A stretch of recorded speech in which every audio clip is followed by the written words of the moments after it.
Night Owls. Turn on Night Owls.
tied Leicester in the Europa League after the Londoners beat Southampton 3-0. From Sky News, I'm Kevin Gover. Greatest Hits Radio. And now, the forerunner to Facebook, where your words tell 1,000 Instagrams. Use your phone for making that call. And get talking across the northeast, please. Because this is Night Owls with Alan Robson.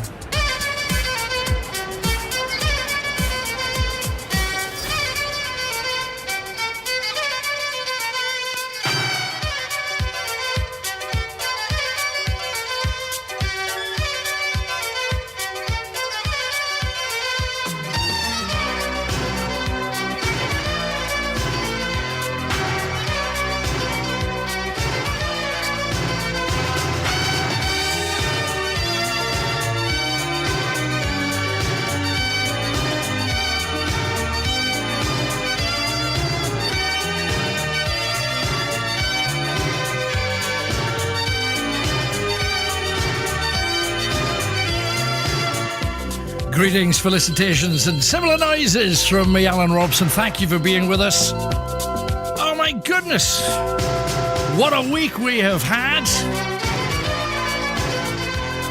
Right here in our own backyard, one of the best ghostly things I think most people have ever seen. So thank you very much for joining us. Couldn't believe that last hour. But what are we talking about tonight? Oh, we got all sorts for you. All sorts. But we're beginning with kind of clothing disasters. You know, when your zip went, when your skirt ripped up the back, when you didn't realise something was hanging out, essentially. We want all those kind of stories. And also those kind of stories where nakedness gets you into trouble. Not even necessarily, you know, people saying daft things that's happened to you when you're naked. I remember walking into a living room where my partner had 4 or 5 people in there. They were all waiting for a drink. She'd popped out to get one. I was naked, didn't know there was anybody in there. That was embarrassing. Where's you? Plus slam. Everybody laughs. If they'd all have gone, I would have preferred it, but it wasn't to be the case. The story that illustrates this best. When I was living on my own in tatty student accommodation, St George's Terrace in Jesmond, there was about 8 rooms with a long landing and only one bathroom, only one toilet. There were sinks in every room, but there was only one toilet. And in the middle of the night, I used to wait and save up my ablutions for in the middle of the night where there wasn't a queue, where there wasn't going to be anybody knocking or listening or, you know, all that kind of stuff. Nobody likes other people hearing their orchestra, if you know what I mean. So, I waited for 3:30, 4 o'clock in the morning. I'd done a show, I'd come back. And I creep along the corridor, not wanting to wake anybody or persuade anybody else to get up for a wee. Open the toilet door, quickly sit down, and then realise I'm sitting on somebody. Oh my goodness. There was a little old lady who had one of the rooms. She was obviously doing the same thing to avoid the crowds. I had my pants down and I was sitting on her. And she had her pants down, sitting on the pot. Oh, I got up like a rocket. Ah, I'm really sorry. Oh, dear. I didn't see her face on for about 3 weeks. And it still wasn't long enough. So just weird things that's happened to you in the pink and crinkly, okay? Have a think and give Chris a call. Chris once saw something that just made him howl laughing, and then he realised it was a mirror. So, we're talking about naked things. Tell me your stories. Do. Clothes disasters, things you forgot to wear that you should have wore. I once went to work with a blue shoe and a pink shoe on. Now, before you judge pink, showbiz years, those 1980s, no excuse for it. Anyway, let's press on.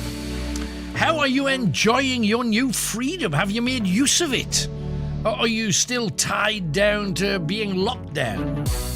What have you done? I went up to Scotland to see the Kelpies in Falkirk. 150 feet horses' heads sticking out the ground. Brilliant! It was on my to-do list, my top 10 things left to do in my life, and I ticked it off. Fabulous. And just a couple hours drive. Should do it, you know. We should get out there and we are free. Let's use the freedom. Also, thanks to everybody about their response to the ghost hunt. I do agree with you. Can't blame me. And the Eurovision Song Contest. Now, a third of us here watched it, you know, from start to finish. And a third of us got dressed up in shiny glam rock kind of outfits. In spandex tights, especially for... Well, that's not technically true. But in his heart, that's how he was dressed. Is Eurovision what it was? Don't know whether it's just I'm getting crusty and looking over my shoulder with rose-coloured spectacles. It just seemed like everybody in the family had to watch it every year, and it's not like that now, is it? Do tell. I didn't even know it was on until I clicked on by accident, spent about 10 seconds looking and then clicking off. So it's not like it was. But do tell. The Martin Bashir interviews, what's your view? A lot of people have already said the BBC are a bit of a boys' club. It's hard to get in. And the lies and cheats have led the Best family to sue the BBC. Michael Jackson's family are thinking about it. And various members of the Royals could sue too, knowing that they lied to get the interviews. Where do you stand on all that? BBC should always stand for the highest standards, you'd think, because we're paying for it.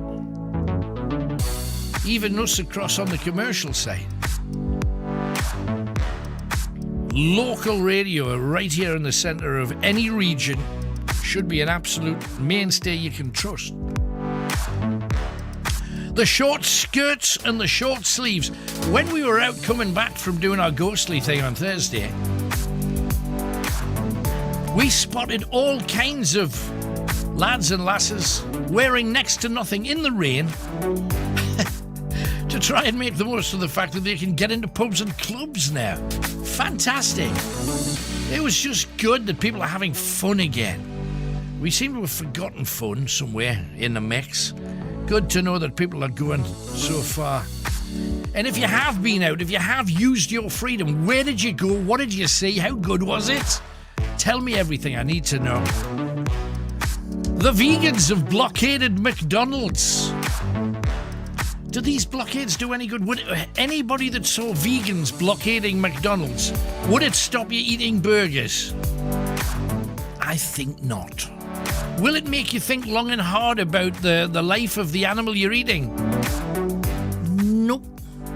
Soon as there's ketchup and a gherkin on it and a lump of cheese, sold. Sad but true. I don't want to inflict pain on any kind of creature, but I'm a carnivore, so that makes me instantly a hypocrite. Protesters calling Israel the new Nazis. That's not a new title. People have used that on various shows that I've done for 30-odd years for their treatment of the Palestinian people. Where do you stand on that? If you want to talk about it, do. I have to pay tribute to a fellow presenter as well who lost her life this past week. Somebody that I've known for 25, 30 years. Lisa Shaw from Radio Newcastle passed after a health issue. She only 44, good gracious. Nona said she was like late teens. Amazing talent and a very sad loss, and love and respect to her family and colleagues. Awful thing to have to deal with. Couldn't believe it when I saw the story. Very sad. Want to talk about e-scooters tonight too. We are told they are more damaging than bikes and they should be banned, especially from streets. They should not be allowed to drive on the road because they're crashing into cars and buses and they're on the pavement and they're crashing into people. And a lot of people have been very badly damaged by them. One with a broken spine being hit by... Imagine being hit by one of them with a numpty on it travelling at full pelt. Also, being dumped moments. Either being dumped or dumping moments. Apparently it's one of the most stressful things anybody has to do in life. To be a dumper or a dumpy. Tell me your dumping or dumpy story, please. That cable car story, 14 people. Oh my goodness. I think it's everybody's nightmare to be up on a cable car looking down thinking, oh, isn't this view great? And then you hear twang, and that's exactly what happened here on the Italian mountain. What a horror story. Also, Paul says, I'm a big fan of Steve Bruce. I think he's done really well with limited help from his director. He's a punch bag at Newcastle United. He'll probably hang on to stay till next season. But a new manager is called for, he says, even though he's a fan. So who then? Who could follow Stevie Bruce? 0191 488 3188. But being caught naked, we want your stories. 3 o'clock in the morning, I get to go to the toilet. Right. And I'm obviously naked. Uh-huh. Stand, do me to turn round to bump into her dad. Oh! Who was also naked. So we're both face to face with our hands over our privates. Uh-huh. And the next day, he just says, next time put some pajamas on. I bet he will as well. There you go. And funny places to be naked. Your mad flasher at the top of the escalators. And the lovely Bridget Jones knickers on. Oh, So, right. Somewhere there'll be a CCTV camera with me flashing like a mad woman. And you can just imagine the guy at the top going, zoom in, zoom in. And I do think it's one of those things, that late night, midnight run to the netty. We'd had a good drink, went to bed. Right. Now, as you do, you need to go to the toilet. Absolutely. So it was about 1 o'clock, 1:30 in the morning, and I decided to sneak across the landing naked, just so I didn't disturb anybody. Sure. So I'd done the business and turned round, and there's my partner's father standing there, also naked. Oh my goodness, nightmares. But it's not just in people's homes. Going up to Newcastle with my girlfriend, and there's a big group of lads, about 12 of them, obviously on a stag do, totally naked on the metro. Absolutely naked. Didn't expect it, like Saturday afternoon getting on the metro. Wasn't what I expected to see, but yeah, 12 blokes absolutely naked on the metro. What did people do then? I mean, were they laughing with it, or did they think, oh, hang on, this is a strange religious cult? Well, strangely enough, you know, people always sit on the metro and they don't really look at each other or talk to each other. They just sit there and like avoid eye contact with everybody else. Yeah. That day, everybody was talking. Yeah, right. Everybody was talking. So we should all go naked on the metro. Exactly. It's the way forward, Alan. Anyway, mate. How about that? So get your naked stories in. They don't have to be caught naked stories, just daft things that happen to us naked. I got out of bed real late one day, not realising that there was a couple of builders in the house doing something. And I walked straight out the bedroom, along the corridor, right into the middle of them, and oh dear. Turn around with a bare backside, walk of shame back into the room. Oh dear. We've all done so many daft things. In the nude or semi-clad. We'll accept stories about being semi-clad too. 0191 488 3188. Pick up your telephone and get to those phones. Alan Robson on Greatest Hits Radio Northeast.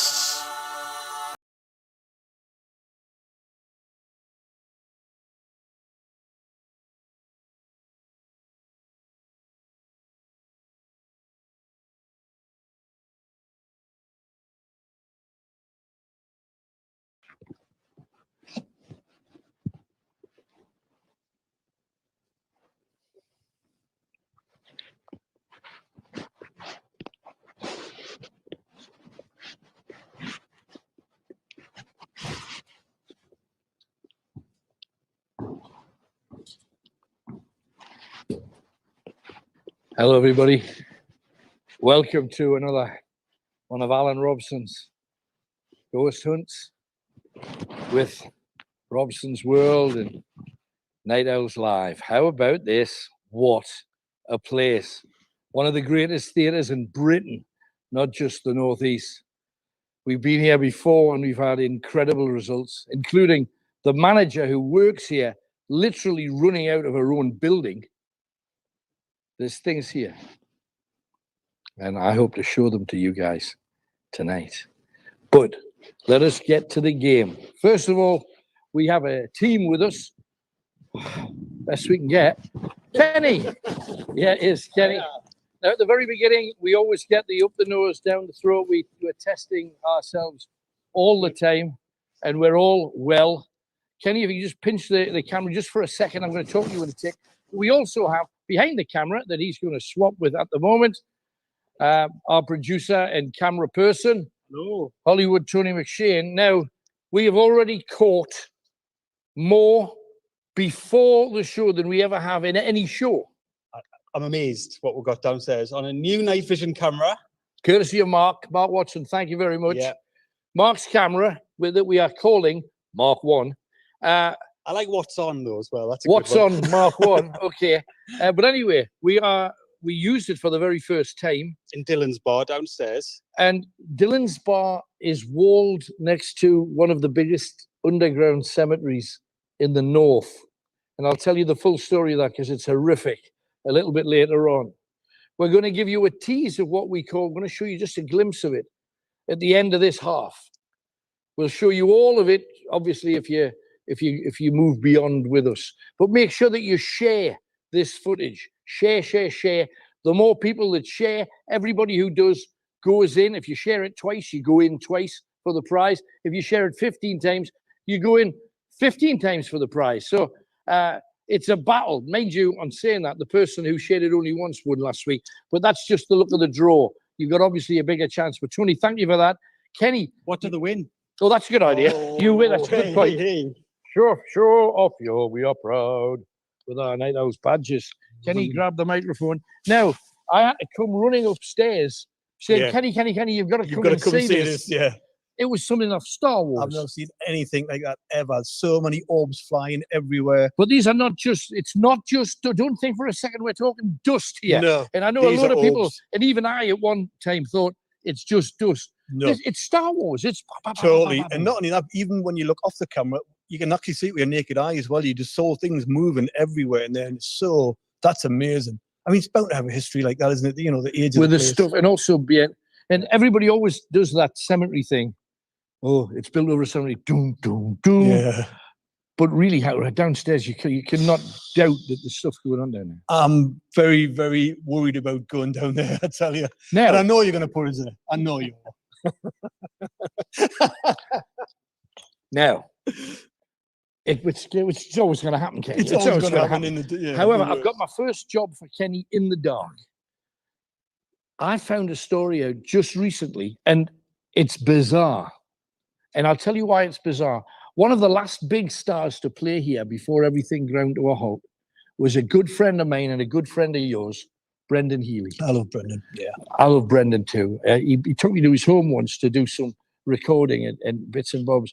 And you will never find a nicer, gentler, a gentle giant. He was just a lovely, he looked like, oh, blame me, I wouldn't want to meet him in a dark alley, but he's one of the loveliest people. Now, the Healy family, and I didn't find this out till I got here tonight, the Healy family are still involved with the theatre, doing a lot of stuff in it.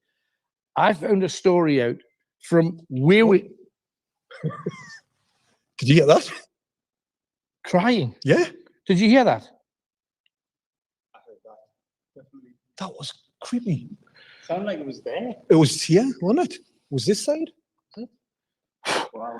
Tonight's going to be something. Tonight's going to be something. As well. So share. However, the Healy family still involved. I just found out from Gary, who showed us around tonight.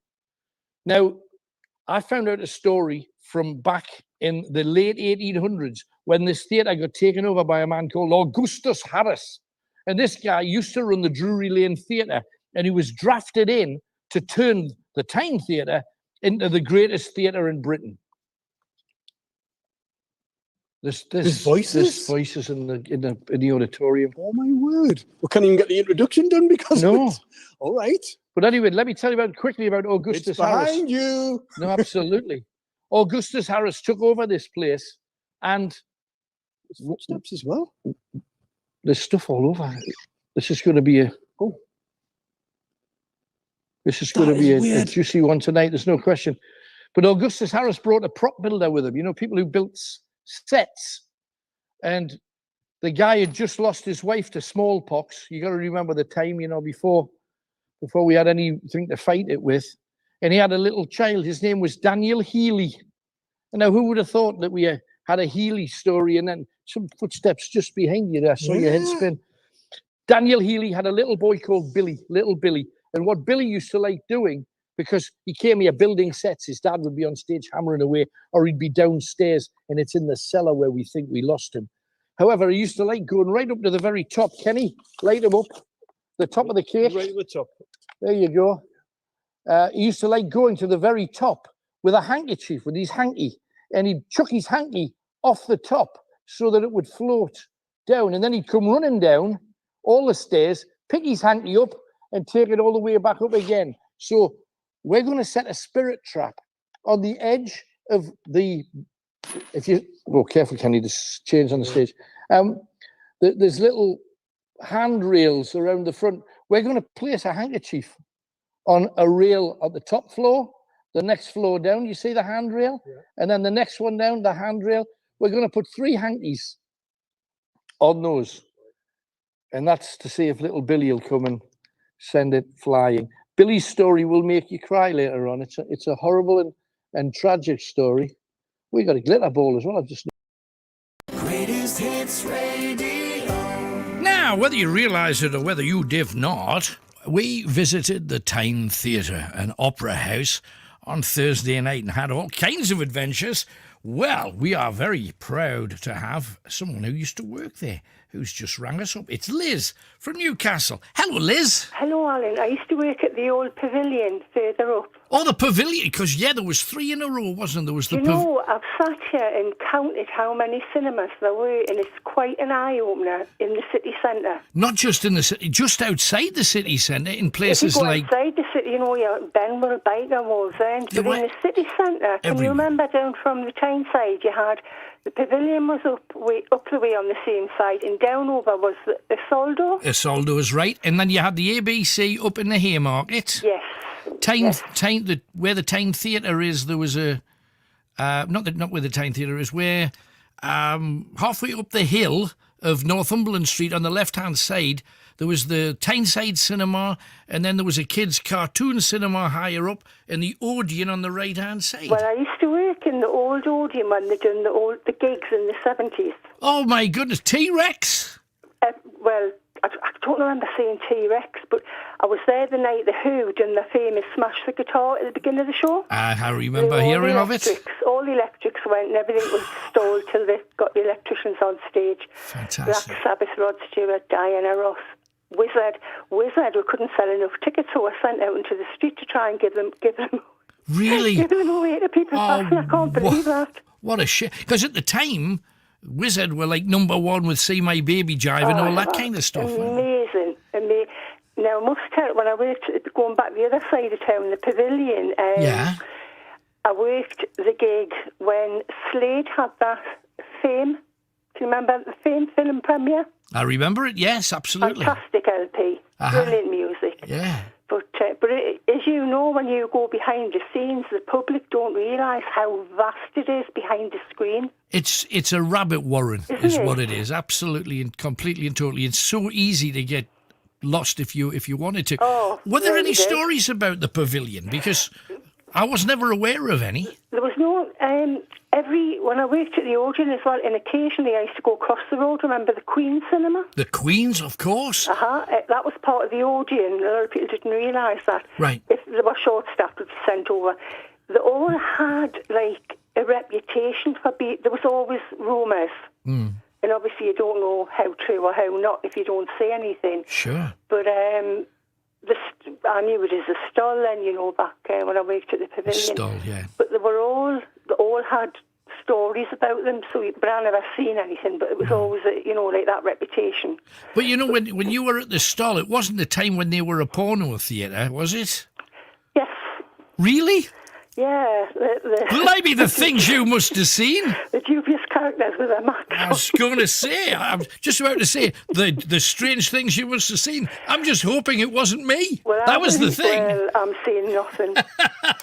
I was up the bank at the pavilion, remember? I wasn't at the stall. Right. But we used to all kind of, back in those days, I sound ancient. I'm about your age, by the way. Right. We had, the last orders back then was 10 to 11. Right. So we would finish work in the cinemas around there, 10:30 on the dot. And the one who got out first was the one who got a swift half a beer. Right. At 10:30 before we all got kicked out at 10 to 11, Right. And it was like a great social life. No, I can imagine. But the great thing about working in a cinema, I always would have thought, was once everybody's in, can you not slide in the back row and watch whatever you want? Well, there's a seat at the back that you can sit on, but that's supposed to be to keep everyone quiet. And all right. The old Odeon was in the days of when the non-smoking ban came in, and right. it was really funny when everybody came in. We had to ask, do you want the left side for smoking or do you want the right side for non-smoking? How crazy. The smokies had just drifted over from one side to another. They're all sitting there smoking their heads off, and I just thought it was really funny. But it was the way forward, I suppose. I'll tell you though, because the time that you were at the Odeon, and I bet this is the same time, because if our ages are anywhere close, I can remember some of my happiest cinema days at the Odeon, because the Odeon did, I don't know how many across a year, but every now and then they'd do an all-nighter. Yeah, they did, yeah. I remember, Yeah, there's something that we've never spoken about on this show, but I'm going to tell you just a couple of the ones that I saw, and then I'll tell you something really quite funny. They put on all of the Beatles films, Hard Day's Night, Help, Yellow Submarine, Let It Be, all of the movies, one after the other, from 10 o'clock at night, and with a break in between each film for you to fill your face. You're sure with the ice cream there. All of that. So I went to a Beatles night right the way through till the next day. Then I think it was about a month later, whether you did it like, one night a month or whatever. The following one, I watched Woodstock, with all the... Oh, God, classic. All of that, big, long film, and then they put Woodstock 2 on after it. But the thing that was funniest, and this is on the edge of route, and I apologise for it, it's not sweary or anything. It was just an innocent remark that every single person in the audience took wrong. They were putting on a bawdy night. Right, a bawdy night, and it was advertised as, come and see the comedy bawdy nights at your local Odeon, and it's got confessions of a window cleaner, confessions of a driving instructor, confessions of they were not dirty, mucky films, but they were kind of one step further than the Carry On films, because you did see a bit of topless stuff, and it showed you this couple making out in the back of a car in the way that they did in the 1970s, looking not sexy at any level, but they were having sex in the back of the car, and then it said coming soon to the Odeon, and as soon as coming soon came up on the screen, everybody fell on the floor. They couldn't believe that somebody had actually done that. But those overnighters were absolutely... You came out rotten in the morning, mate. You were ill. I'm sure the Haymarket used to do them as well, because that was like quite... but the old Odeon to me was just a beautiful building. Yes, it was. Maybe the Queen's was too, in fairness. Yeah, the Queen definitely was. But I know the old Odeon, when we did some of the gigs, Rod Stewart was one of the ones. And we used to go backstage to, as you say, Rabbit Warren, all these corridors. And where the dressing rooms were, he used to run along the corridor to keep himself fit. Oh, great. So he'd be running back and forwards, and then he'd jump at the door. Well, luckily nobody opened the door when he done that to kickstart himself to turn around. And Dionne Warwick, she played Monopoly because she had stage fright. Did she really? Wow, who'd have thought? I tell you, man. It's amazing the kind of story. These are all great stories, and they're the very normal things that people don't think that famous people suffer. You know, like nerves or this kind of thing. She would have been quite an age even then. You know, a non-story, if you like. The Who. Right. We were all. I was about 18, and we were all youngsters working there. For the gigs, for the free gigs, basically, and we got paid to watch them, you know. Uh-huh. And we had the Who, when they blew all the electrics and it all kicked off, it was sorted, and you know, everyone went home. We were invited being pressed by the Who to go back to the hotel for a party. But I was 18, you know, very young, very naive. When I look back now, very stupid. And we had, they paid for the taxis, so me and the girls, they all piled into these taxis and went off to a hotel, wherever it was, and they got there and were turned away. And you were what? Turned away, sent packing. Give over. I know, but looking back now, I think, really, when I look back now, I think we're a lucky escape, because we had no idea about the life of it was. I was just thinking, lambs to the slaughter. He wants to have a drink with us. Yeah. I didn't drink, man. So it's like, bloody hell. To go to fine one here, she doesn't even drink. Yep. But it's a very special. Working in cinemas or working live gigs, something very special about it. It's like a community of people. It's hard to explain. You know what I'm talking about, because you're doing gigs yourself. You feel family-like for the duration of that thing. It really is. So I never felt that until I started doing panto, and I was in panto for about 6 months, because we did quite well with it. Mm-hmm. But 6 months to work with the same people, and then you don't see them again. It's the weirdest thing. It's like bittersweet, isn't it? Yeah, it is, absolutely. And it was the cinema that was where the O2 Academy is now. Yes. That was, because that end of town, to me, is fascinating history-wise. I love it. It is. There's a dark side to it, and frankly, a mucky side to it. One of the areas to go and have a look at, it was on a documentary on television, I think, last year. Mm. The Victorian houses up Westgate Hill. All right, yes. I forget the name. It's sort of along the little lane where the old post office used to be. Yes, it's about 2/3 up on the left-hand side if you're going up there. Yes, yeah.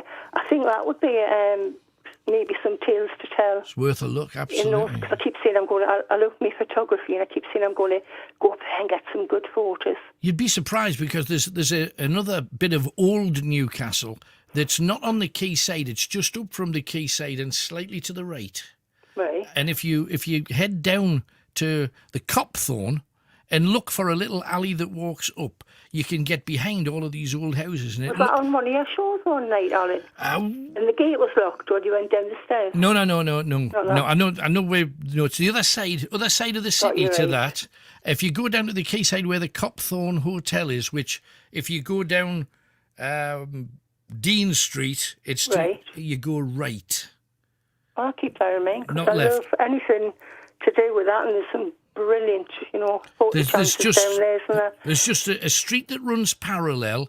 Your best chance to go along it is probably to walk to the Cooperage, walk up the stairs, the Smuggler's Alley at the side. Mm-hmm. It's actually called Press Gang Alley, up the side, and then turn sharp left, because there's a row of houses that looks like something from Charles Dickens. It's really amazing. But anyway, there you go. That sounds interesting. But thank you very much for coming on it. It was just, as I say, actually, I think of all the cinemas and the time's gone past, Yeah, I just hope we get a load of people that have worked in cinemas and theatres. I think you probably will. When we used to finish at the Old Odeon, again, 10:30, all the pubs are shutting winter, so our only venue to go was either the Dulce. Oh, blimey. I was tough enough to go in the Dulce, Alan. Dolce Vita. Or the old Tiffany's.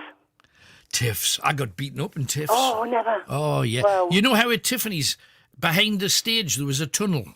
Aye. The public... So you didn't have to walk past the front of the stage. You could go to the other side just by walking around the back.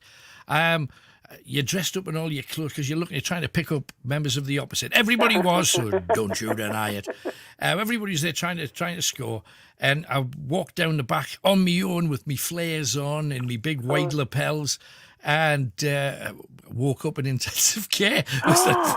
Somebody broke me, just hit me for no reason at all. God. Didn't see who it was, have no idea. Just woke up in hospital with me nose slightly off. Oh God! It was funny. Still went back, of course, because that was the place you went to. I meet went the opposite. I know where you're from because I went to the Catholic school across the road from you. Oh right, yes. So, can you remember the corner shop? I've always meant I thought I'll have to ask him this question. Opposite, like on the corner of Aki Road and Armstrong Road, there was a corner shop. Appleton's. I can't remember, but I can remember me and my friends used to go in on our dinner time, and there was broken biscuits you could buy. Appleton's. Right.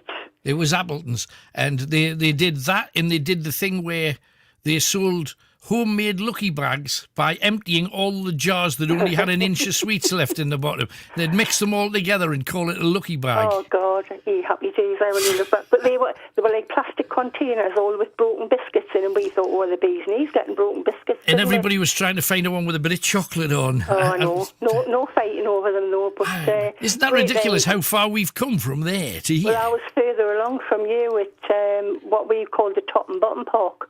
Hodgkin Park at the top of Park, and we lived down the street, Forest Road, actually. Yeah, yeah. And it was that was what you called a tight knit community, and it was rough and it was tough.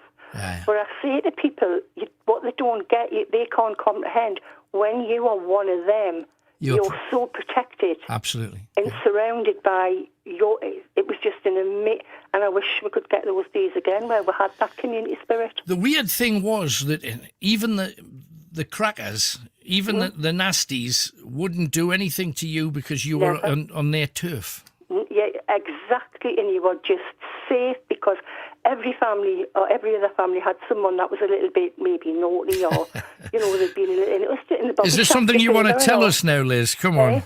Is there something you want to confess here?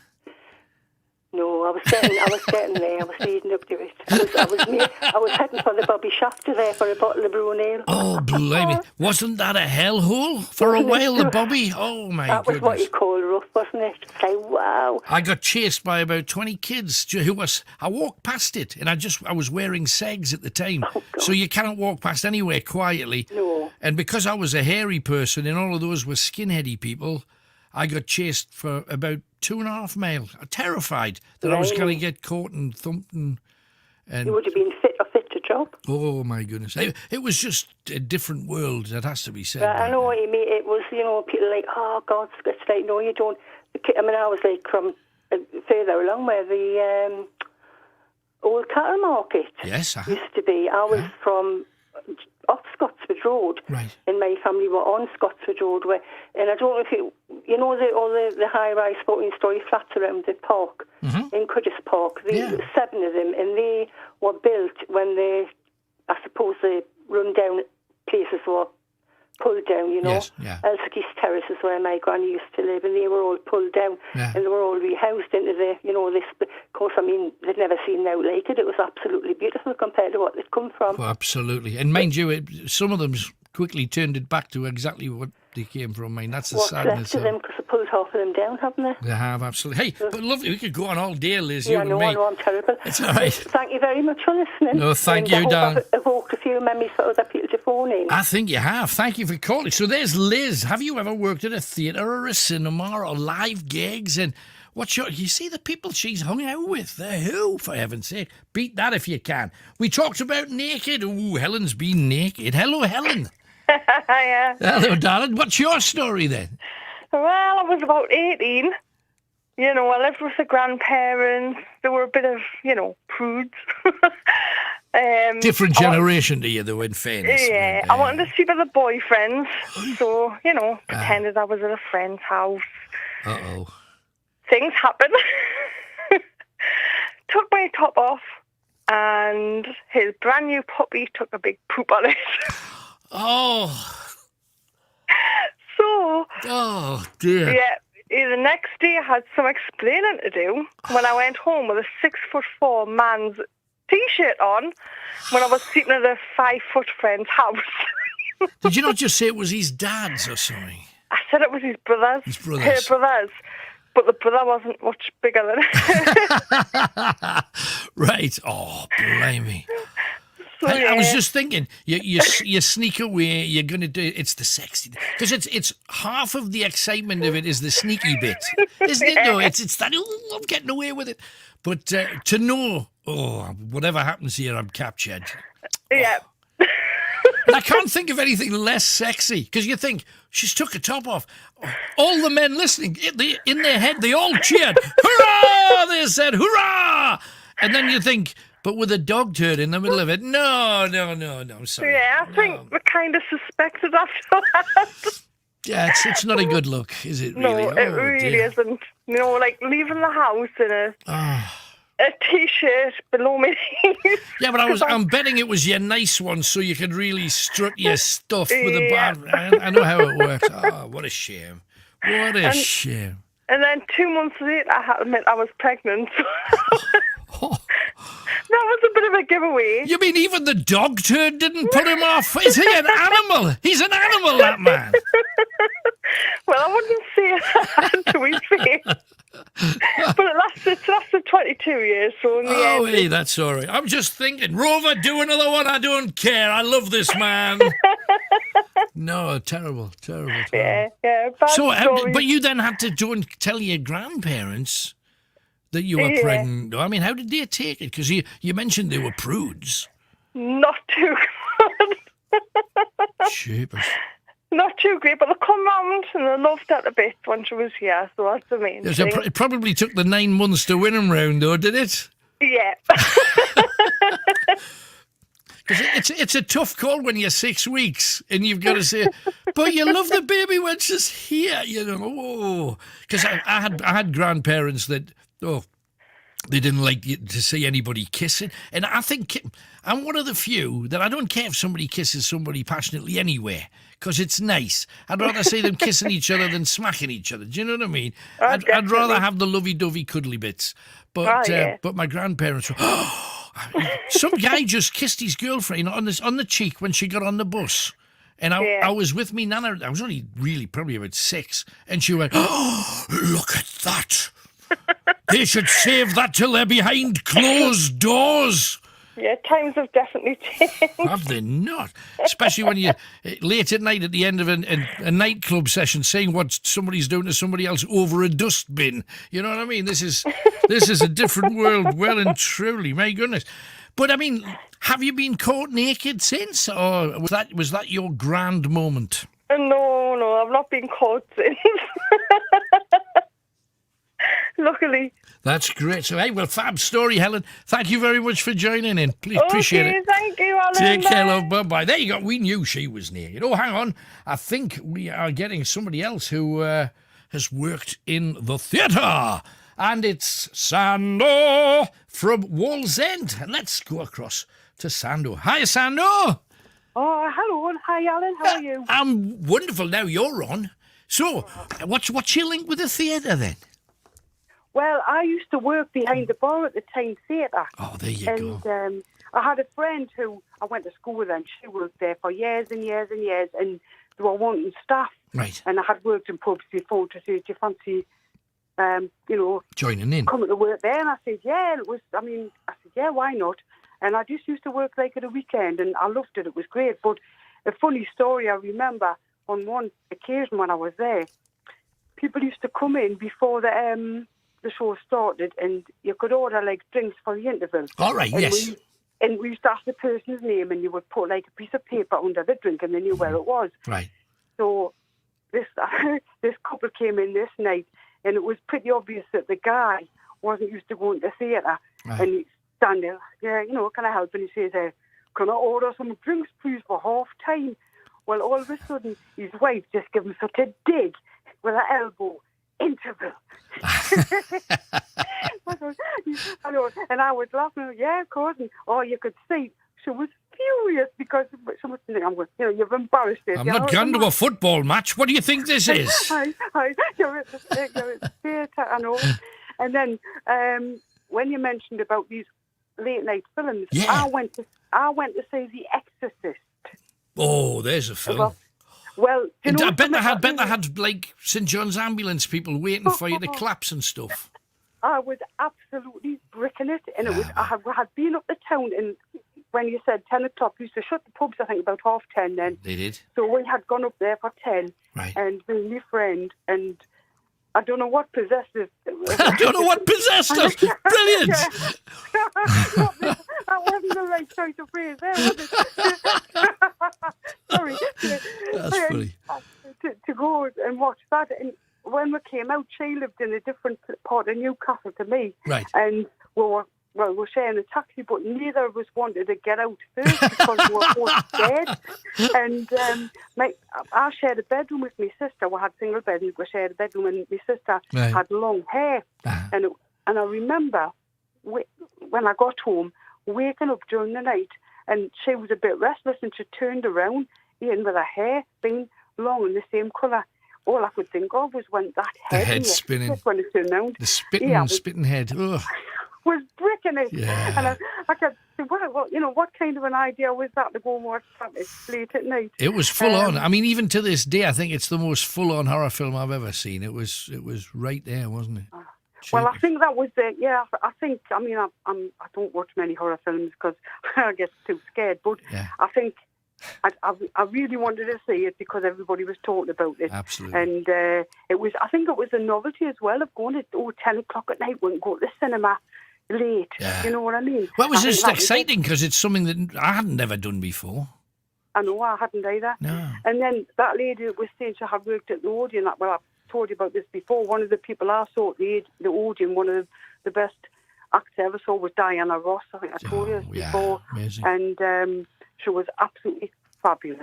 Right. And that was at the old Odeon, and it was just absolutely amazing. It was at the time as well when I think Diana Ross had or was having the biggest batch of really cool songs. Round about that time, she did Remember Me.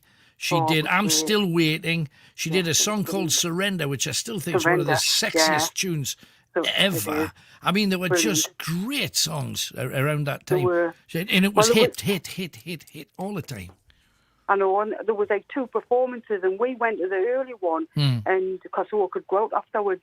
And when I came out, and there was a queue, people waiting to get in, and I was wishing I was going in again. Yeah. And it was just tremendous. And of course, when she mentioned the Supremes, I mean, everybody went on. That's it. It was just brilliant.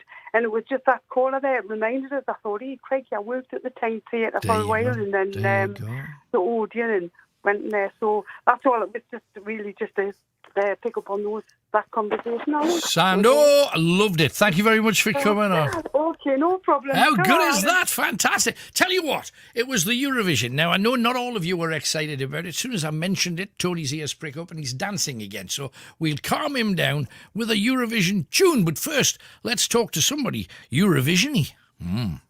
Cheryl Baker. What's your downfall and what is it that you have trouble with resisting?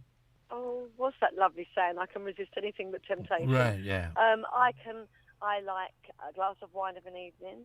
I always finish my food. I think that's, once again, coming from a poor background. You do. You have to finish your dinner because you won't get any more until the next day or whatever. Right. So I can't leave anything on my plate. It's and I pick during the day. I'm a grazer. As well as having my meals, I'll just now I had a chocolate biscuit. I mean, I didn't need it. No, but it was nice, wasn't it? It was really nice. Yeah, because I've decided I'm going to give up the fizzy, because fizzy drinks were a bit of my downfall, and I'm trying my best to avoid them, and they're really addictive. I've started getting headaches now when I never would. So I did that when I stopped coffee. I was detoxing, right? And I stopped having coffee, and I was getting terrible headaches. And I thought, oh my word, that's because I haven't got the caffeine in my system. Same kind and of I thing. thought, how terrible that you become so reliant on something. So I have decaffeinated coffee now. I know it's still got a bit of caffeine in, but Yeah, it's funny. You do become addicted, don't you? You Even do. to fizzy drink. No, absolutely. And so I'm fighting my way off those at the present moment.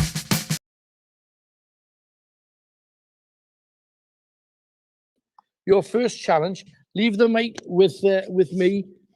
We got hankies right over there. If you could make your way up and you know what you've got to do, watch your step and go through about the third row, otherwise you will trip over things. That's how it's going to be. And in the meantime, you and I are going to have a look around in the dark. So let's get started. We've already heard noises. We've already seen more unbelievable stuff. We'll show you that night vision. Not all of it, because we got nearly 20 minutes of this stuff. I mean, you know, when you talk about a ghost, you split second. Not tonight. Not tonight. Good luck, Ken.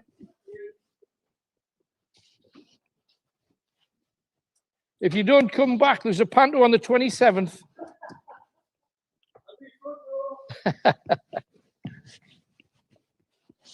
There's things in every direction for you to actually have a look at here. There's just something about theatres, isn't there? The eyes are on you. Did you hear that? Come on. If there's things there you've been playing with us so far,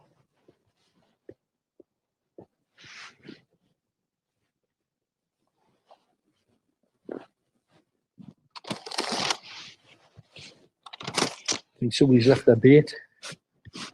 That's just Kenny. Yeah, plant it on the rail, Kenny. Directly above B's here. That's here. See the rail? Yeah. Just place the hanky on the rail. See if... Yeah, absolutely. That's it. Not likely to fall on its own. No, good. Yeah. Next one up, Ken. Thanks, mate.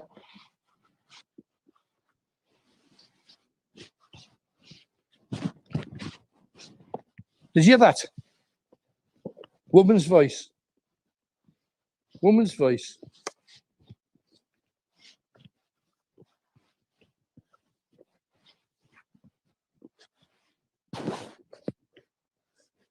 Back of the stage, woman's voice. I'm going to head across here, Tony. I think we should check out. We're the only people here. We do know that there's Gary in a side office that we're not going anywhere near.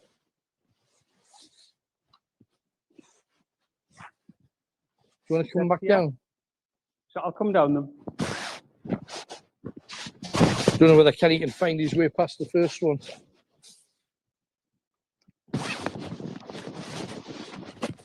That's the weirdest thing.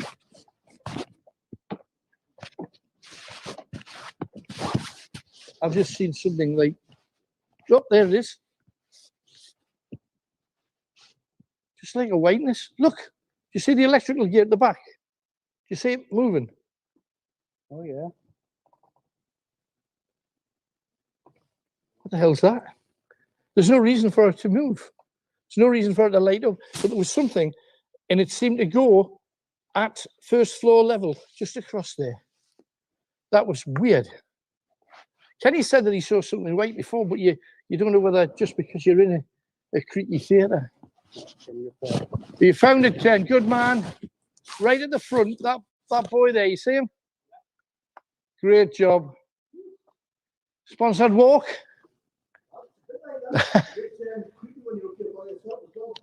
Well, you're going into the gods next, so is it? Should be. Heat rises. Trap set. And you got one more for the top. Great. Super. Kenny, have you got two left or just one? Bring one of the hang. Just put one on there, because I want you to drop one from the top just to see exactly what it would look like. But do that from the gods and we'll kind of hang for you. What I'm going to do now is, while you're doing that, I'm just going to be quiet, because when we were talking before, we got a female voice from behind us. So what I'm going to do is sit on the stairs, so it can't be my feet, and plant myself. How much of the theatre can you see, Tony? I can see pretty much all of it, dimly. But dark. I can light it up a bit. I'm just going to go level to level and be quiet.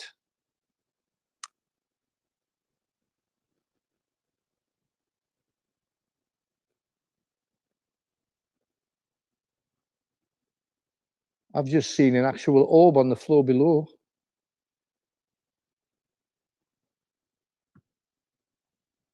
Just there.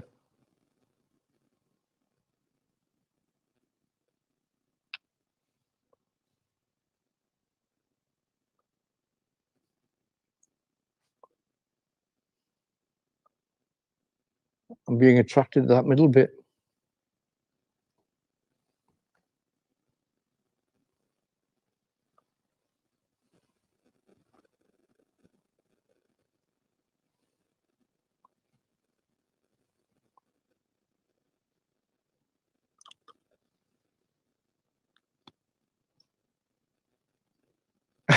You lost, Kenny. You've been there. Floor.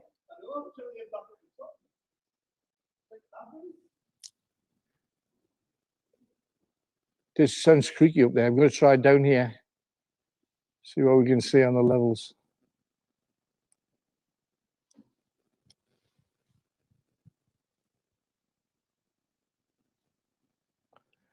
This is the level where the most famous ghost sits, just up there on the end seat.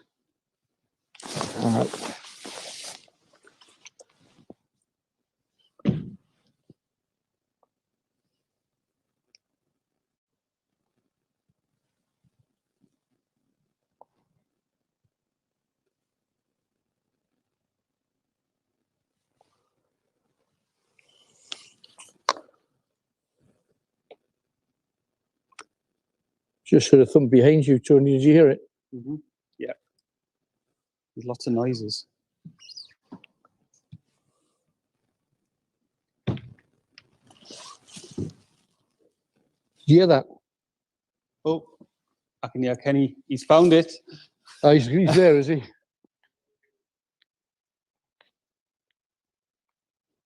He's in the gods. Careful, Ken. Now, this is what the little boy used to do. Get yourself right to the edge, Kenny. Hang right over. No, I mean hang right over, Kenny. See if you can touch the stage. Right, switch your camera or your light off. And when you're in place and you can drop it straight down, because this is what little Billy used to love to do. So let's see exactly what he did. Go for it.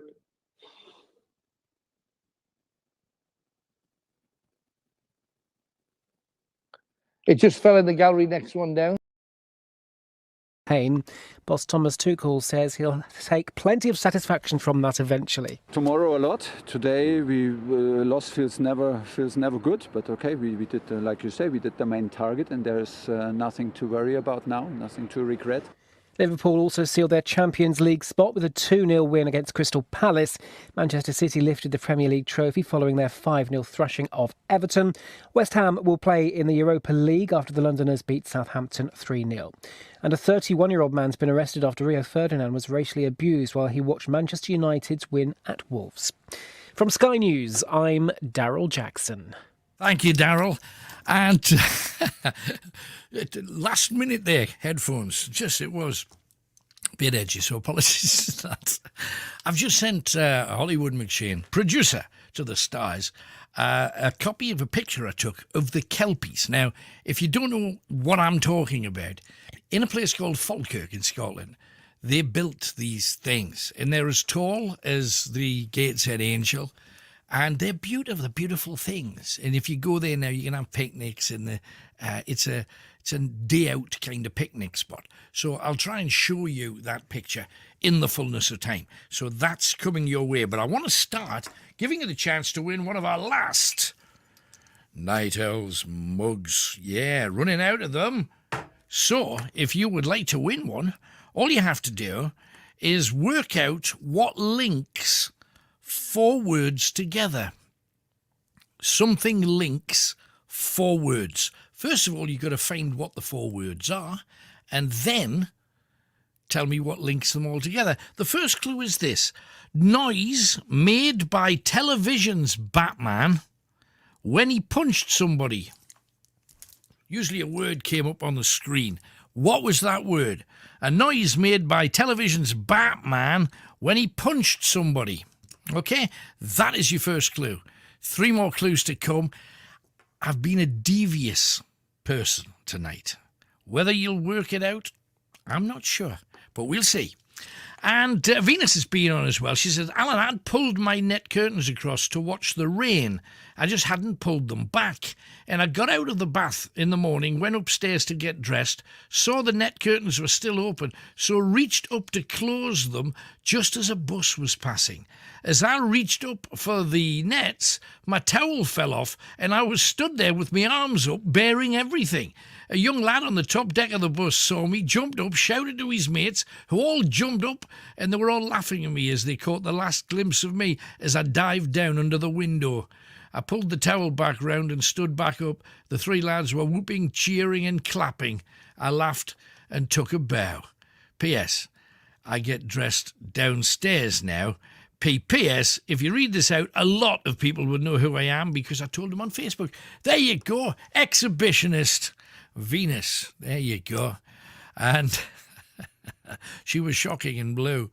0191 488 3188. Chris, waiting for your call right now. Let's see who else is lurking in the dark. We got Mark, who's from Penshire. Hello, Mark. Hello there. Hello, man. How you doing? Yeah, I'm champion. Yourself? Good. I'm all right. So, you've been ghost hunting, I hear? Yeah. I mean, last night I just got a message there and replied to it. But yeah, it was a hotel in Berwick. I mean, I'm not sure I'm allowed to name it. Yeah, can for me. Exclusive, so I won't. Oh, okay, fair enough. Right. Yeah, so we did... There's quite a lot of EVP stuff. Right. We started off with that, like the spirit box. The spirit box, the building's owner, the spirits kept name dropping him, wow. which was it was quite intriguing. Yeah, yeah, it's good. So we moved on to that. We moved on from like EVPs. We got some funny ones. I mean. I think the problem with those is that you never can be quite sure if it's a creek or whether you've heard somebody say something. Right, no, yeah, yeah, absolutely. Yeah, there's plenty of like random hellos and stuff like that in the background. Right. But yeah, and table tipping. Now, I've always seen this stuff on the TV and thought someone's pushing that. Right. However, yeah. We had our hands upside down on this table, resting on this table. Right. And the thing tipped up onto one leg, and it took some serious force to push it back down to the floor. Right. I'm the same as you. It's like, yeah. Do you know what I mean? In your head, it just said, yeah. And we did one the other week. We didn't do one. We were part of one done by our hosts when we were at the Aircraft Museum. And you kind of... You feel it move, and you feel that it has a force. It's kind of, to me, it's the same as the pendulum. You say, well, is the pendulum going of its own, or are you subconsciously doing it yourself without realizing you're doing it? Because you can feel a force. So, how sure are you that the force wasn't coming from somebody else that was on the table then? Absolutely positive. Right. I was constantly, because I was in total disbelief, so constantly scanning everybody's hands around this table. Right. And everybody's hands are upside down on this table, and it's up on one leg. And it's just, it's totally unexplainable. I mean, I guess I'm one of these people that I've got to see it to believe it. No, absolutely. 100%. And I mean, I've never really seen it in actual spirit yet. So, like, you know, still working on it. That's cool, though. Yeah. I mean, that just proves that there's something out there, but what? Right. You know? What was the story behind the hotel? I mean, is there any history attached to it? Yeah, I mean, it's the building itself is apparently 300 years old, but the buildings before then go well back, like the earliest records, like 1400s. Yeah. A lot of that main street of Berwick, we did a bar up there for a ghost hunt, and it was something like, we're one of the newer pubs here. We've been an inn since 1531. You go, what? You're one of the youngest ones, and you think, wow. But if you think about it, it's the main thoroughfare between England and Scotland for all those thousands of years. So, of course, yeah. Yeah, amazing. Hey, well done, you. Yeah, as long as you enjoyed it, that's the main thing. And you got some stuff. And as I say, always look for the 5% you can't explain, because there's 95% you probably can. That's the exactly. That's it for sure. I mean, there was one thing I wanted to just mention. Sure. It was a couple of days ago. There was a post on Facebook. I believe it was just asking for recommendations of where you guys to go next. Yeah. And I remember back to when you did Luke's Lane.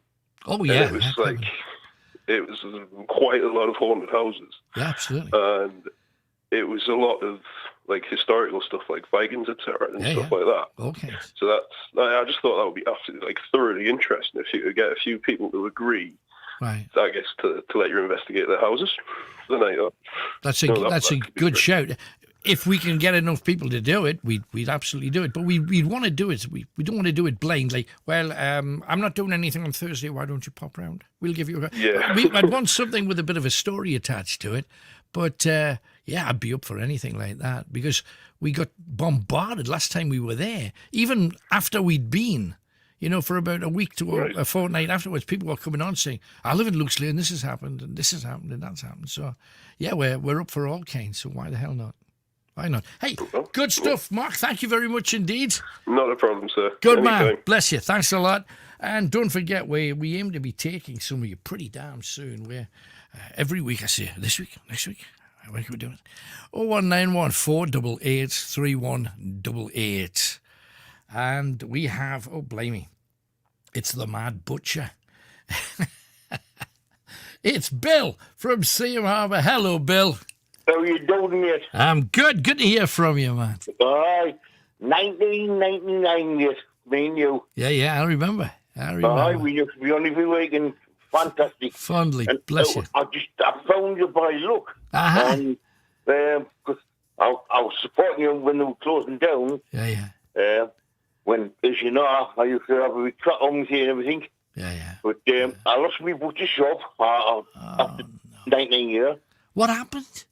Was that the mad cow disease and the closed the coal mines, as you know. Yeah.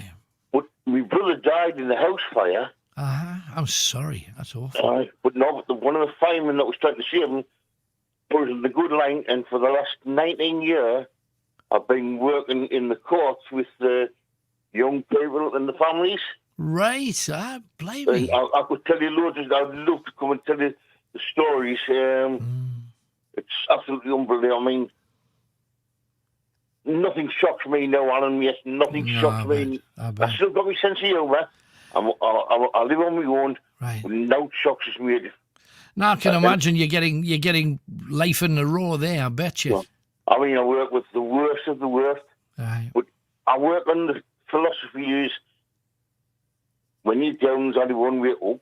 And you've got to give people the chance, but there's some you didn't want there. Do you? Again, I'm kind of like you. I'm a give them a second chance, but I'm also a. And if the we on that chance stuff them is my view. But you can't be like that. You got to give them a helping hand no matter what. How do you do that? Well, that's fantastic because I'm divorced now. I'm on my own. Mm-hmm. But when I was working, I was 24/7. Yeah. And I had to give my phone number to the people I was working with and the families. And one of the younger offenders phoned my house and spoke to my daughter and said, "Is that right? Your dad's that fat. He's got to move his belly before he makes love." Oh, blame me. I bet he didn't phrase it like that either. No, but I had to still work with him. And I tell you what the worst thing is on. What's that? In these all around the areas, unfortunately, it's the sex offenders, mate. It's terrible. And there's a damn sight more than people would imagine as well. Oh, unbelievable, mate. Unbelievable. But I'm proud. I've got the court, Newcastle Crown Court, stood in the dock, and the judge said, thank you very much for your input in this. And that's what I might have nobody, but I'm proud of my job that I've done. Well, you and I've got a good name in the community. I lost £60,000 when I lost the shop, but I've still got a good name.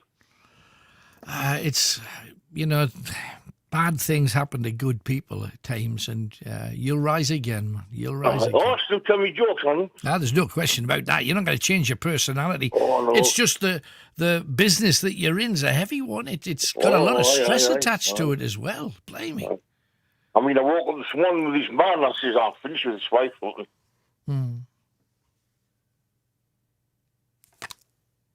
Bill has disappeared. You still there, Bill? I'm still in, mate. Well, there you go. I thought we'd lost you briefly. So, hey, good to have you back. I hope we'll talk again. Happy days. Boy, I'm on the mountain to speak to you again because you, boy, you were good to me. We spoke every week and that. And well, yeah, it's good to have you back, Bill. Stay well and love to the family. Thanks for coming on. Cheers, bud. Thanks, man. Bye-bye. Oh, what a shame. You see, you lose touch with somebody and then, boom. Everything's changed in his world. He was the butcher, and now he's lost his shop. And hey, how many other people, especially in the last couple of years, have lost pretty much everything?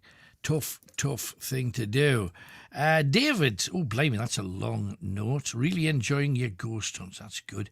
And he's listing a load of places to go and visit. I tell you what, I'll pass that on to Tony.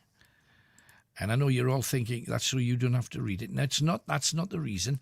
It's because he's the guy who sorts out where we go. So, boom, that's done. And Tony's just sent me an interesting one as well. Thank you for that. And Mark, we were finally able to get to the pub, and he sent a few pictures. Let me have a look and see what they are. He says you can share them if you like. We normally don't do that, but there's a picture of a TV in the corner of a pub. Or it might even be a house. Oh no, it's a pub. We finally got inside, which is good news. His bar's finally finished. Who needs the town while restrictions are still in place? Well, not, it's his mate. He's made a pub in his house, which is, well, that's pretty cool too. So this one's from Charlotte. She says, "Hi, Alan. I'm not sure what to call my newborn. Please help." So, Night Owls, have you got a good name for a newborn? Charlotte doesn't mention whether it's a boy or a girl, but what's a good name for a newborn? Okay. Alan's a good name for a guy. For a woman, if you're slightly exotic, Carmelita, Pepita, Miranda, Rosita, Consuela, Manuela, Maria Gonzalez has always been one of my favourites. Anyway, let's press on. We have Heather, who's in Winning. Hello, Heather.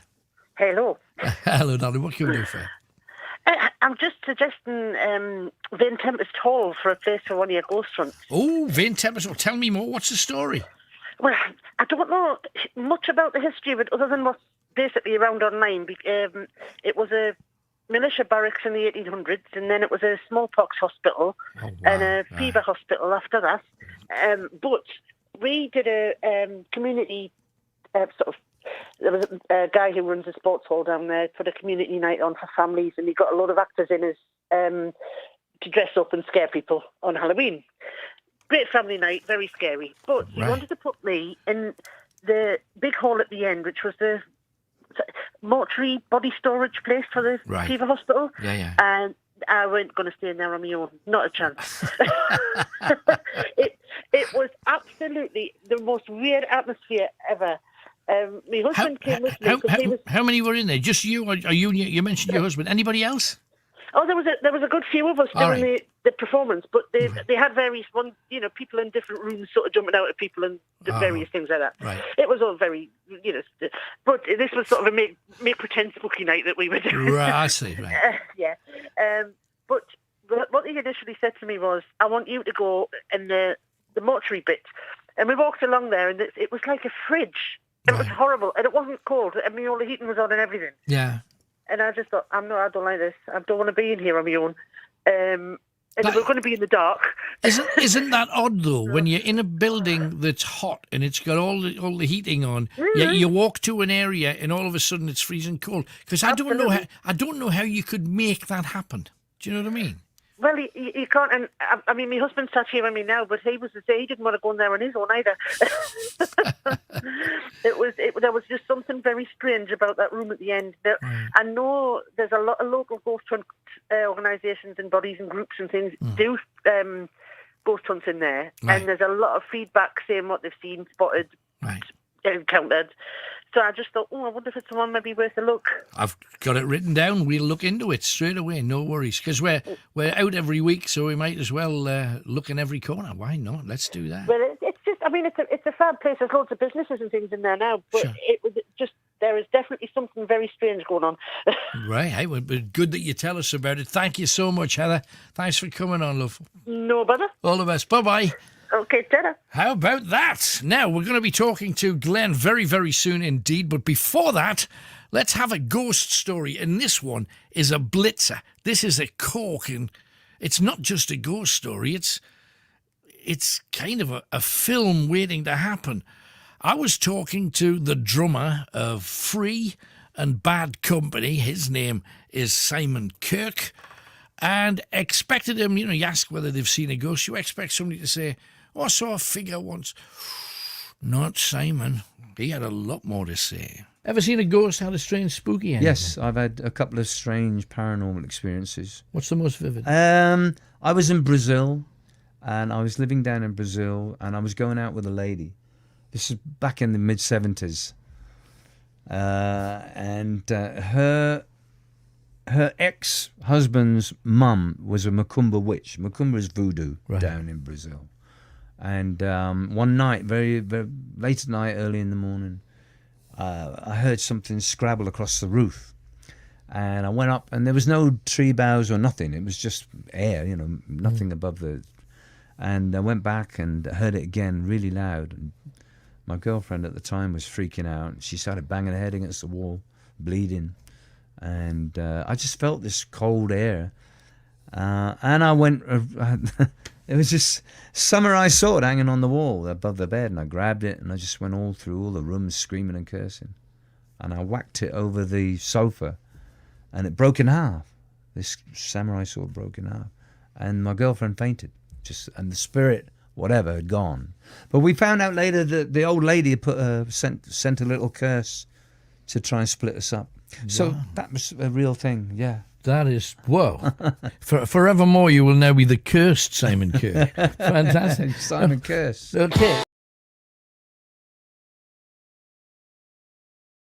Didn't even reach the bottom.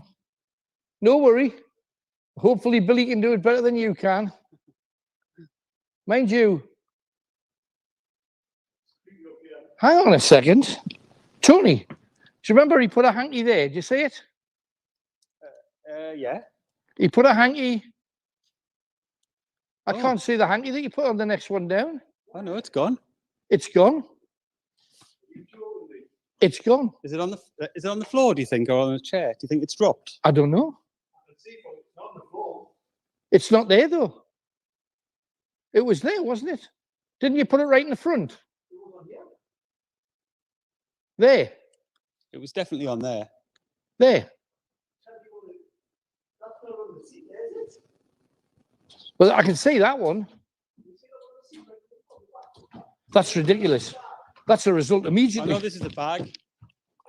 No, that's what I thought was somebody's bait.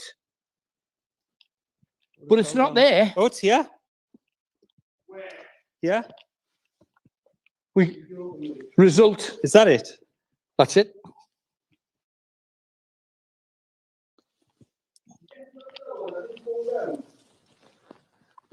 Look, there's one there. I can see that one because you hung them all the same way. And you know that some of them were like kind of really sylph-like. Yeah. This is a heavy one, and it was there.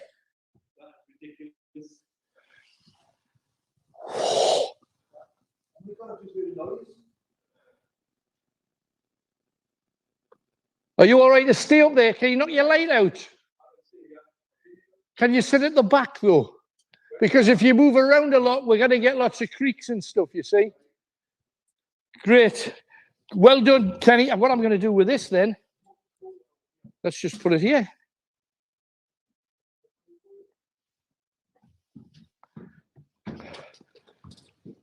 Billy's game for it tonight.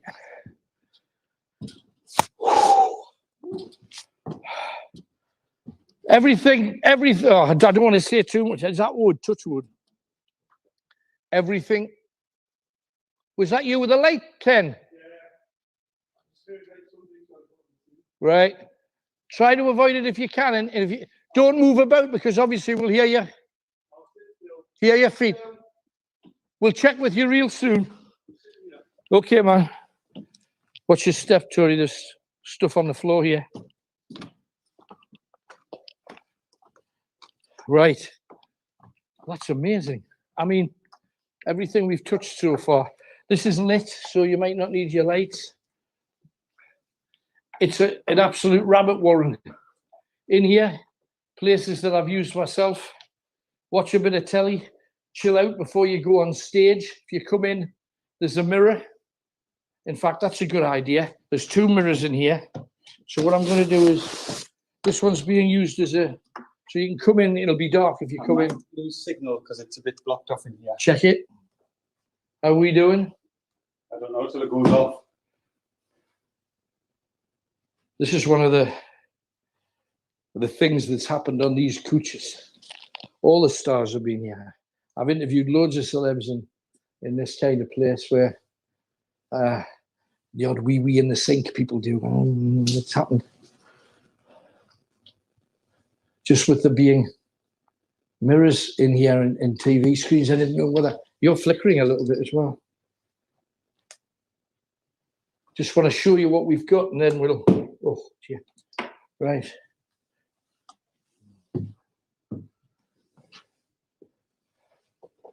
Toilet, dressing rooms 1 and 2.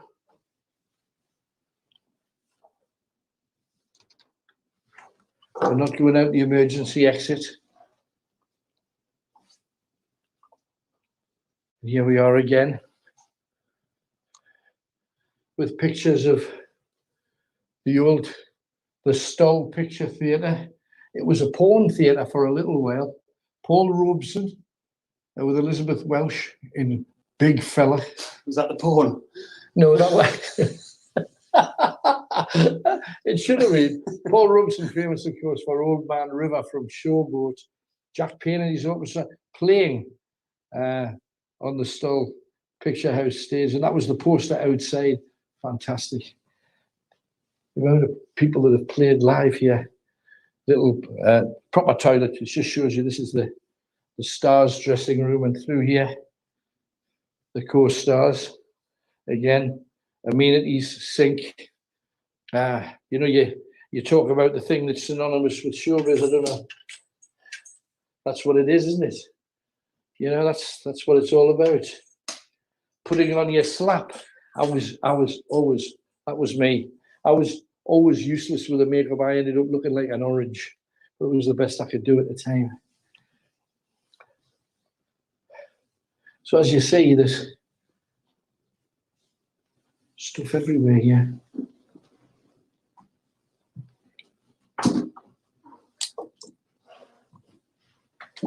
Dressing rooms. That's just a loo, I think. Yeah.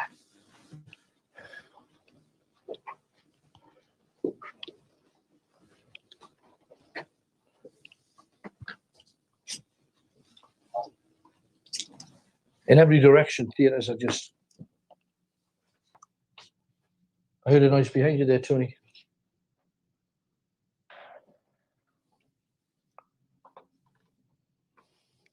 Want to change the baby? Through there, lovely little tables. This has been used as like a dining room. They've even had gigs on in here, you know, a guitarist or a singer. Coffee lounge, 2 sugars. Could order one right now.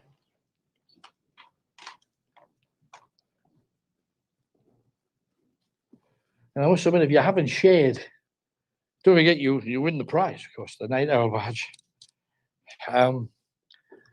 Please share. There's the man. We're just talking about him. Now, you know Cowan's Monument just down the road. Joseph Cowan put the money up for this. And here is Augustus Harris. Now, he hired a guy called William Healy to build these props because he wanted his productions to be as big as any in London and in any of the great theatres in the world. And he, as I say, he was the head of Drury Lane. There's the guy. And he brought he hired this guy and gave him a chance.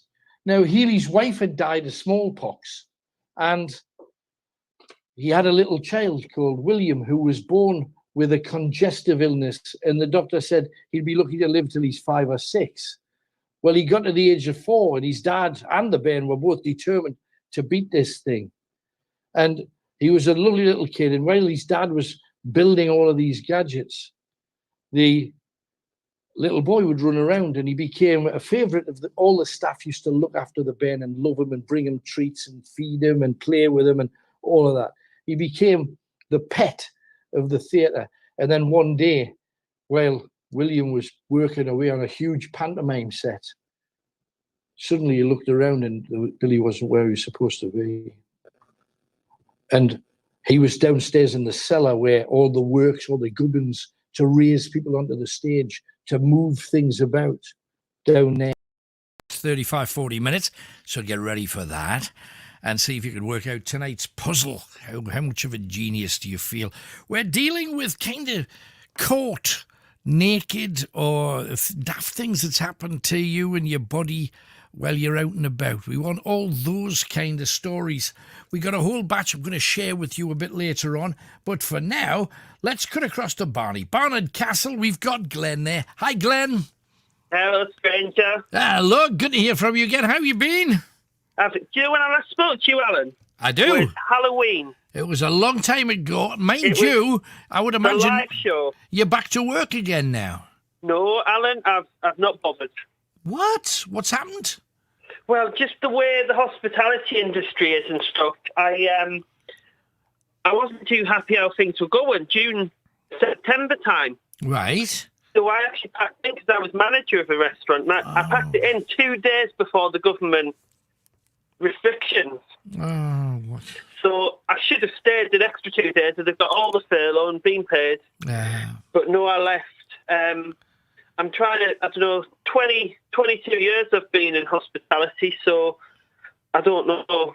Do you want to try something different? I mean, what was it that... Yes, it's been a total mess this last 14, 15 months for people in entertainment and in hospitality. There's been no money to be had and not many jobs kicking at all. But what are you going to move on to, though? See, Alan, I think it's the opposite at the minute. The hospitality industry now is crying out to people, and I think we're just not interested enough to go back at the minute. We're not wanting to put ourselves in the situation that we were in. It was right. It was quite challenging. I mean, all the restrictions that I don't think it's as bad now. I think a lot of us, are waiting until June the 21st, I think it is, till all the restrictions are lifted. Yeah. And then it's back to plain sailing. I mean, I've been offered 2 or 3 jobs, manager's job, and I've just said, thank you, I'm just not at the minute. I mean, I'm not earning out, I'm on my knees. I'm not drinking Prosecco tonight, I'll tell you that. I'm drinking Bucks Fizz for £3 a bottle. Right. You're not down as far as Council Pop yet, though. That's a good thing. But with respect to it, do you think you're going to return fabulously then when the restrictions are gone? Is that the plan? 20-odd years in the service, it's sort of where my calling is. I think I'll end up back there. But at the minute, I can't be chewed with the whole palaver of trying to police. I wasn't being hired as a hotel manager. I was like a policeman. Give me some authority then. Right. Do you know what I mean? You've got to control what people can and can't do. You've got to get... I just said, I've had enough. I spat my dummy out one night in September, and I said, that's me done. And, it's never usually a good idea. You should take a deep breath, walk away and think about it. But it happens. It absolutely happens. Mind you, I do agree the hospitality industry is a mess. Recently, I've been down to Manchester and I've been up to Scotland for various business things that I'm doing.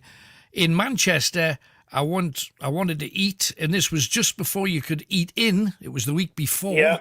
So they stuck me outside under a canopy with one of those big heat lamps, and I was as close to people in there as I would have been had I been in a pub. Yeah, and well, there was walls around me me that were exactly the same as being in a pub. And yet you had to order through your telephone and go onto an app, and it took 25 minutes just to order. That's just... And then we wanted another drink, and you think, do I have to go through all that again? I know. What a clot that is, mate. You see, with all these tents and things, the marquees at the got, Yeah. a lot of them are this thick PVC plastic. Yes. It doesn't breathe. That's what it was. It wasn't blowing COVID away. It was just like being in a building. Absolutely. You might as well. It's worse off. There's less ventilation in these plastic tents that don't breathe air. So I don't know. I thought, I know I'm going to end up back in hospitality. 22 years I've done it. I'll be back. But do it once you're no longer having to police people. I totally get that, because it's not your brief. Your brief is to provide a good ambience, good food and drink, and give people a place that they can enjoy to chill in. It's the terror of getting the fine, Alan. I don't want no fine for... No. You've got to keep a paper trail for everything. Yeah. And there's going to be a lot of it, that is being policed at the minute. And I know people that have been laid in for this, that and the other. The police haven't done nothing yet. Yeah, but you see, I've also been in places where if you look at the list, it says put your name and your telephone number on that list. So you write it down, and I was underneath Bill Clinton. And you're thinking, that wasn't really a bloke called Bill Clinton, was it? That was just somebody else. And the phone number had too many digits. You're thinking, what's the point if people are going to tell porkies? Or do you have to prove what your name is and what your telephone... We haven't got to that point yet. But taking lists doesn't seem to be upheld remotely well. So how they can prosecute anybody when they're just getting the information that the customer tells them? Well, this is it. And it's like with the app and stuff. I mean, to be honest, I'm not a huge fan of the app. No. But I actually had deleted it this week because I thought I've not checked in nowhere. Right. Because I haven't left the house. I'm up in Woodland. I've not left the house. I've not left the house since January. So right. You haven't needed it at all, no. So I've not needed it. But I have got my first COVID injection due this week, actually. So the end's possibly getting in sight for us all. Yeah, I think so too. But the reason I was calling was, what's really been getting my goat at the minute is what you can say if it's going to offend someone and doesn't offend someone, and what you can and can't do.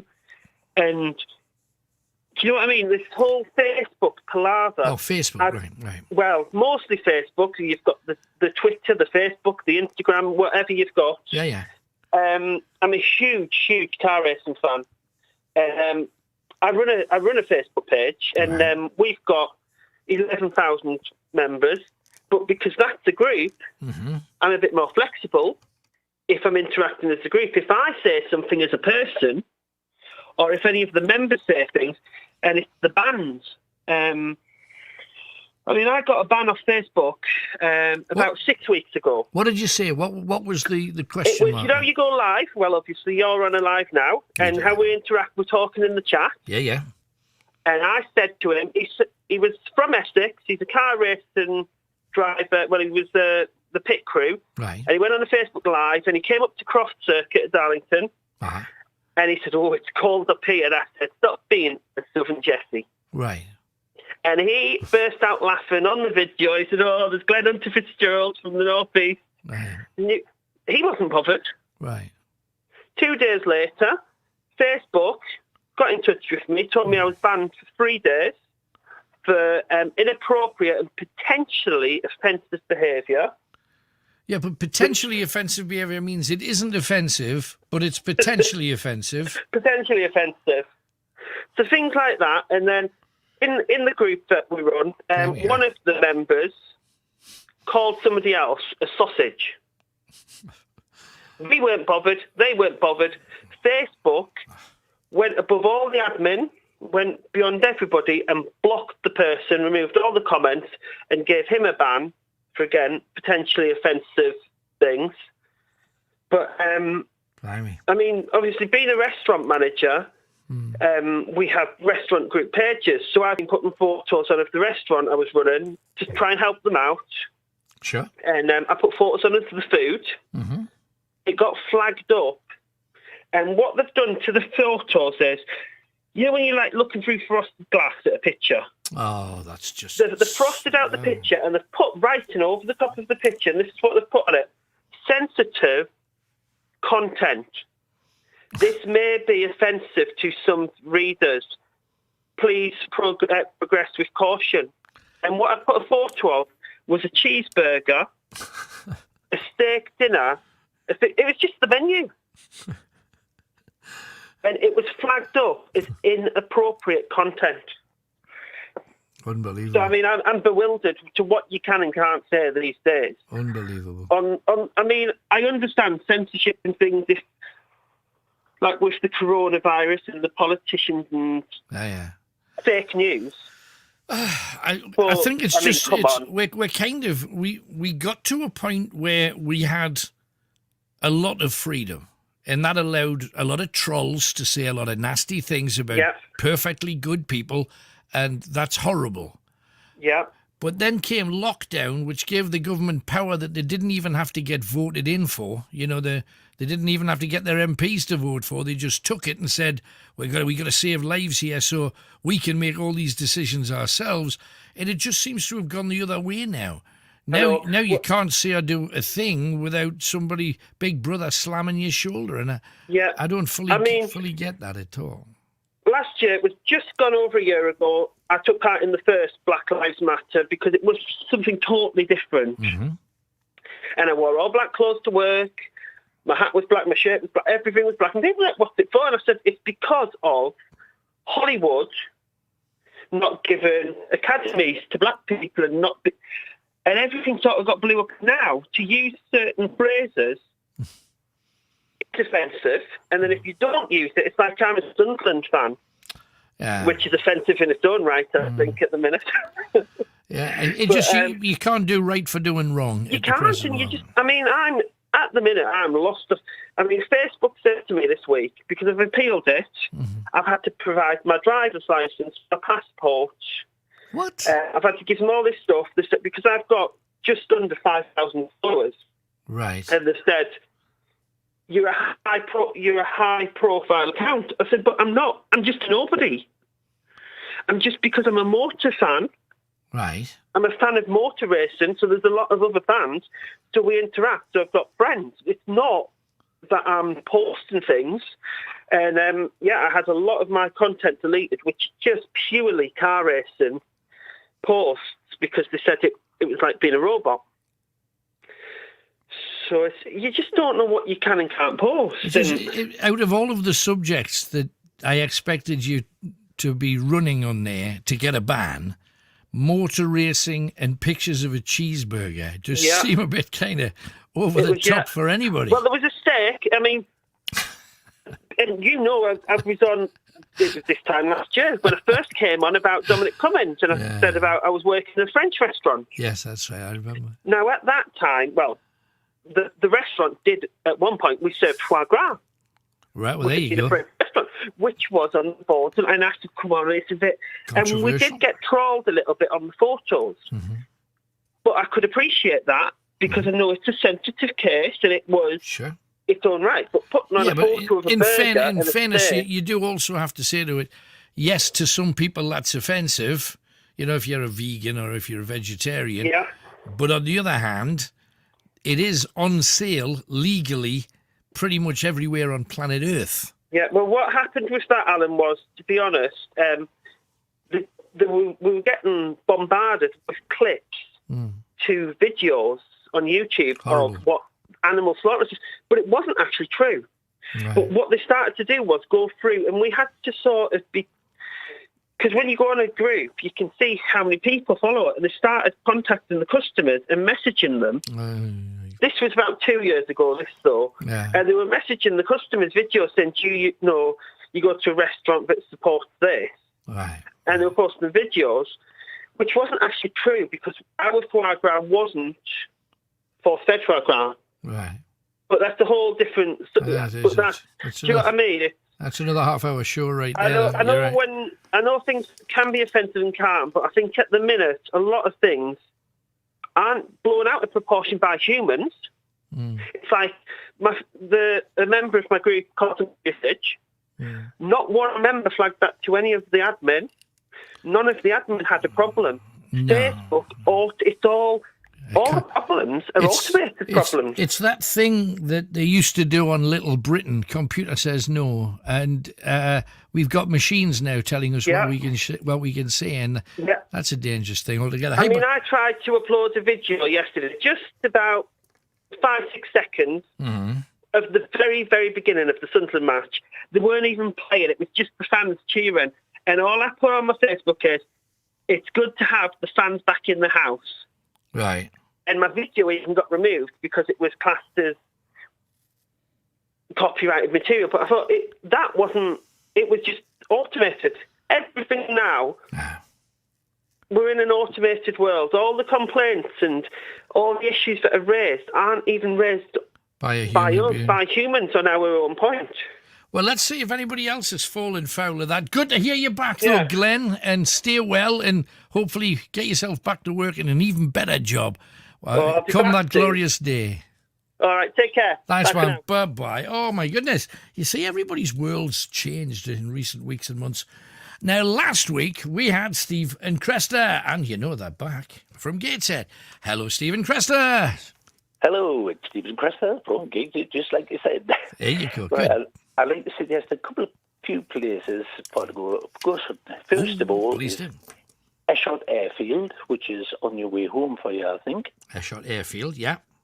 About 7 miles north of. We did a little bit there, and I flew a World War II plane out of there to celebrate a celebration of World War II, and they've got a lot of old World War II buildings around the airfield that they're overgrown, but you can still get into them. So that's a good call. There was I believe there's a pilot of a Spitfire that was killed in 1943, and he's supposed to roam certain roads up there. Right. I've just seen a video of it tonight, and the video was reasonable. No, we've as I say, we've got a few stories from some of the airmen and some of the people that work there. So when it comes to prepping it, we've got a head start in that area as well, that's pretty damn good. So that's a really good shout. Thank you for that. Anything else? Yeah, and there's Ravensworth Castle, Team Valley Gated. It's a bit of a ruin, of course, but there's still quite a bit there. I've got a sneaky suspicion that we've tried to do this. Is this the one that was connected loosely to the story of Alice in Wonderland? I'm not aware of that. Right, well, I think that there's some link, and the landowner doesn't control it. He's put it in the hands of like a bailiff to watch the land, and they've said no to any involvement at all. So, and you couldn't go in there and do it and say an out in prison, if you know what I mean. You couldn't, because we know the score. But we can make the inquiry again and see if they're up for it. Belongs to another. It belongs to a local farmer, actually. Right, belongs to a local farmer, right? We know friends of his, and we were just going to ask at the time when the COVID scam, shall we say, the scam broke out, and then that was called off for that reason. Oh, well, blame you if you've got a contact in there, because I may be thinking of a different castle, mate, I hasten to add, but there is one that's Gatesheady that Lewis Carroll apparently wrote half of Alice in one of the farmhouses, and the castle itself is in ruins, but it's the grounds around it where Lewis Carroll walked and got his inspiration apparently for it. But if it's a different castle, I apologise. But if it's up for grabs, we'll happily do it. And you come along too as finders. Why not? That'd be great. Certainly. Love that. And the third place is your Beamish Museum. Beamish Museum, absolutely. There's a street which was removed from Gateshead, from Bensham, I believe. And there was two children burned to death, I think, in one of the houses before it was brought up to the museum. Blimey.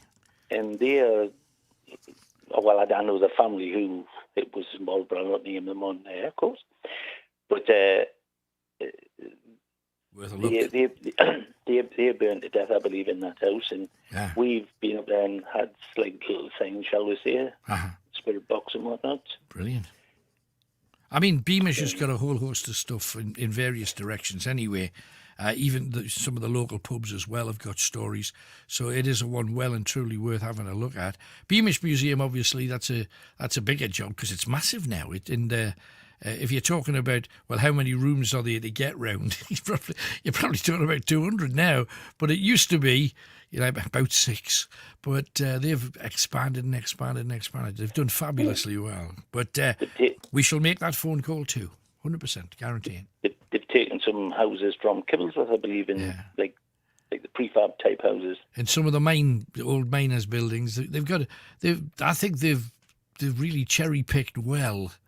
And I know everybody just talks about the sweet shop whenever they go because that's stunning, and they're still making the old-fashioned sweets. But the whole thing that they've done there, they deserve all the plaudits and all the awards that they've had over the years. It is an amazing place, and it's on your doorstep. And I know loads of people that still haven't been, and it is one of those places where you've got to visit Beamish. It's very, very special indeed. But hey, anything else? Where's Cresta anyway? She hasn't said a word. I'll have to put her on. You do. Thank you, Steve. Here she is. Hello, Alan. How are you doing? I'm very, very well. How are you? Oh, not too bad. Last week I was a bit nervous on the phone, which that's why I had to cut short because I thought I'm going to mess up here. Hey, no worries. I was going to say to you asked me to send a photo, which I didn't want to send it because I didn't want to lose my credibility because it's that good, the photo that you wanted me to send. Right. But also the photos that did get sent to you last week, those photos. Right. I've got a paranormal group on Facebook, and one lady's turned around and said in one of the photos, I'm not sure if it's the one that's behind me, she said there's a vortex. She said, if you look closely, you'll see it. She said, it's like a black hole. Right. She said there's a vortex in there. So I've been studying the photo just to have a look. And I must admit, there is a face in there and there's like a swirl. I mean, I never even noticed. It was only because somebody pointed it out to me.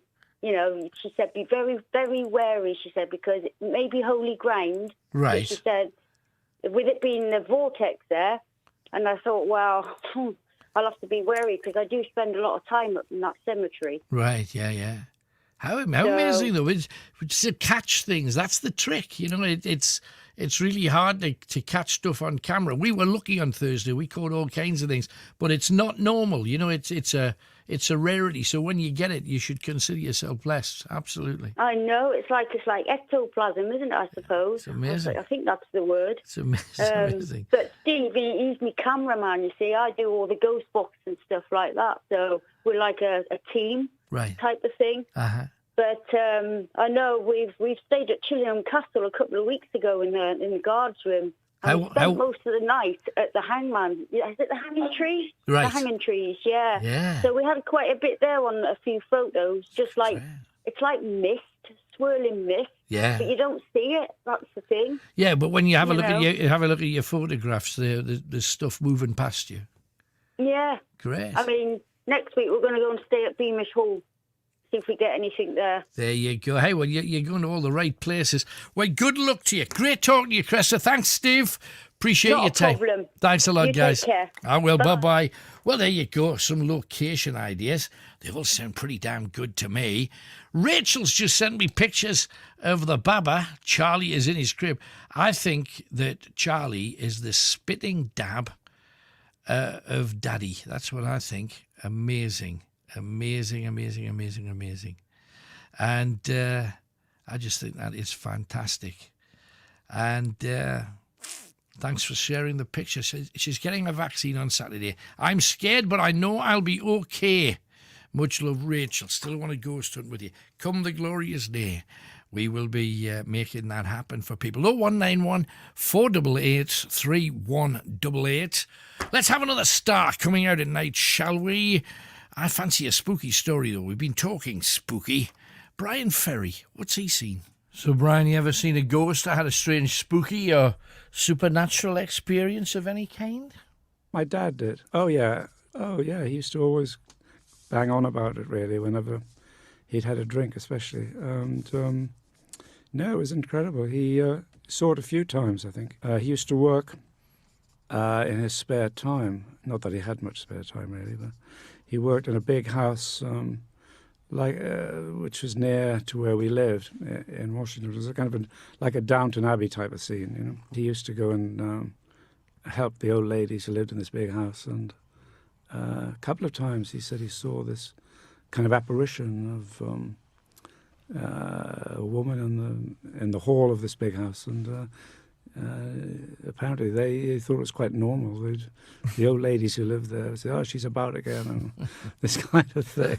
And he was a bit startled the first time. Then he got used to seeing doors opening in front of him and stuff like that. Very interesting. But he was very genuine about it. I mean, he definitely said he saw something paranormal, which is quite interesting. And you've managed to sidestep it? Not me, no. I've got my feet on the ground, thank you.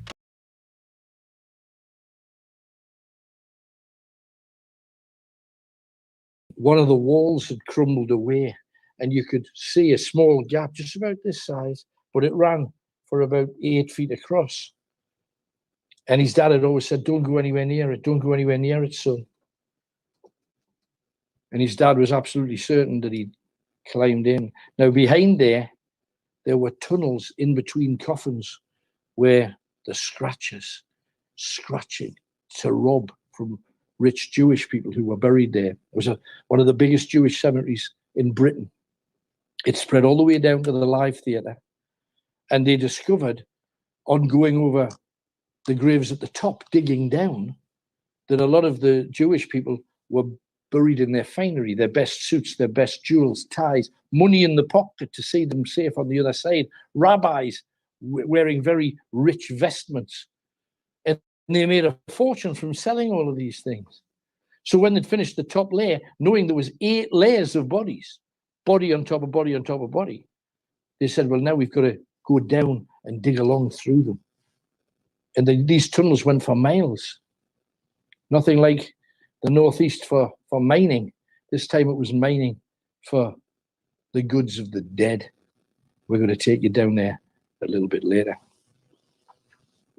But little Billy was missing, and I'm going to read you the note that William left the day that he died, and I'll tell you how he died a bit later too. But there's Augustus Harris. Turned this whole place around, making it one of the great theatres, and it still is. I know everybody kind of took the mickey out of it briefly when it became a porn theatre. And look at that. I don't know about you, but I know I've been staring at the camera lights. I've got a bit of glare in my eyes. But can you see a figure at the back? Or is it just me? Maybe just my glare eyes. I thought I could see something. Blimey. Let's head out here.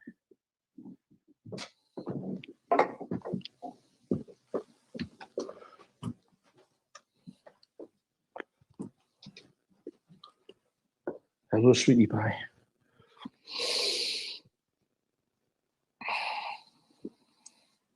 Now, this is the foyer of the theatre where you buy your tickets at the box office and sanitize.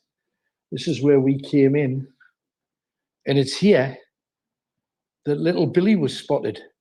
Billy was spotted here. 4 years after Billy and his dad had died, Daniel's sister and her 2 little girls came here for a pantomime. And while she was buying a ticket, over there on the stairs, in fact, at the top of the stairs over here, I don't know if you can see this. Can you see the stairs, Tony? Yeah. Over there on the stairs, she saw Billy. And at the top, she moved across here.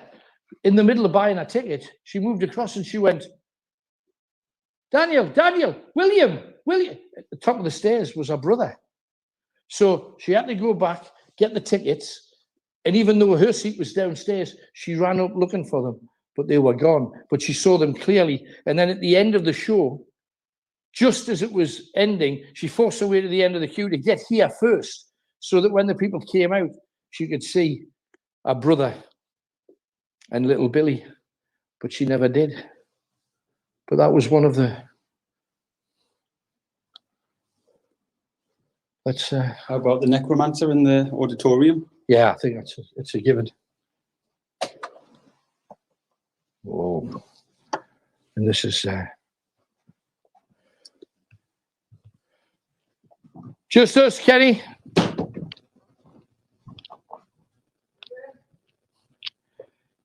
Did you get anything? What have you had? Well, shall we do it? I tell you what, Ken, I'm going to put the necromancer on down here first. Well, we can put it on up there. I can lead you to it if you want. Do it, please. Take me there. Just checking the hanky. Oh, hang on. I should check the other hanky then, shouldn't I? It's still there. That's still there. Yeah.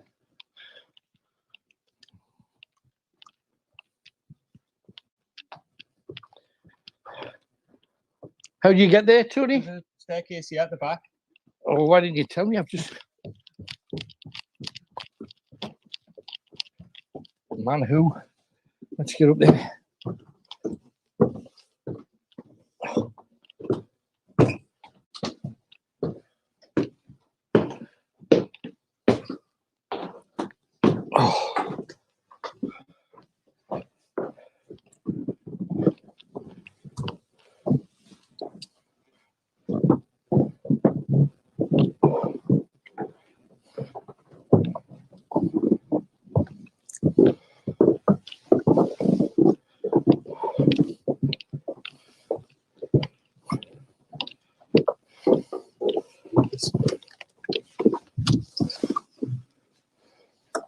Is it this way?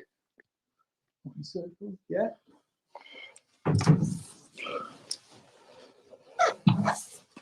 I do think we might have the same problem Kenny had, because there is a secret staircase somewhere.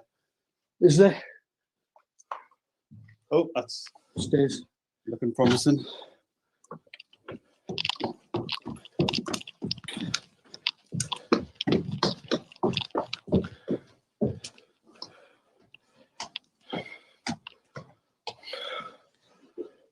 Cloakroom.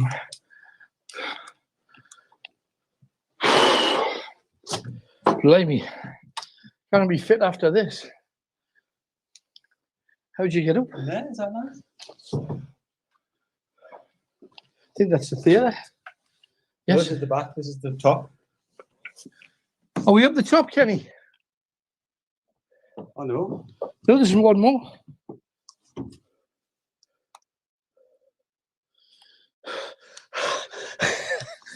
Come on then, let's find it. Kenny, where's the stairs to the top bit? I think there might be this. I found them here. Yeah, this way. You sure? Yeah, the back one's here. All right.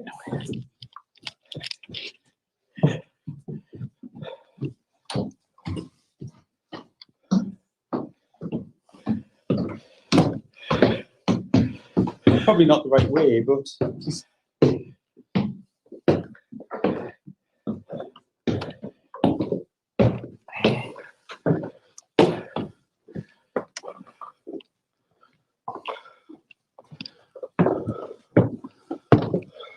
yourself. Yeah, just don't know which way I've Yeah, this is the wrong way. Yeah, I think so.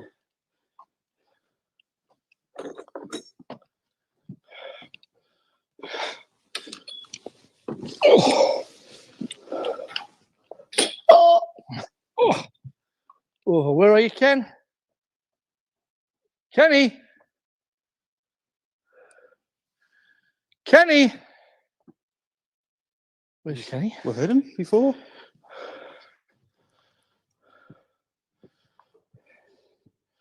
Kenny?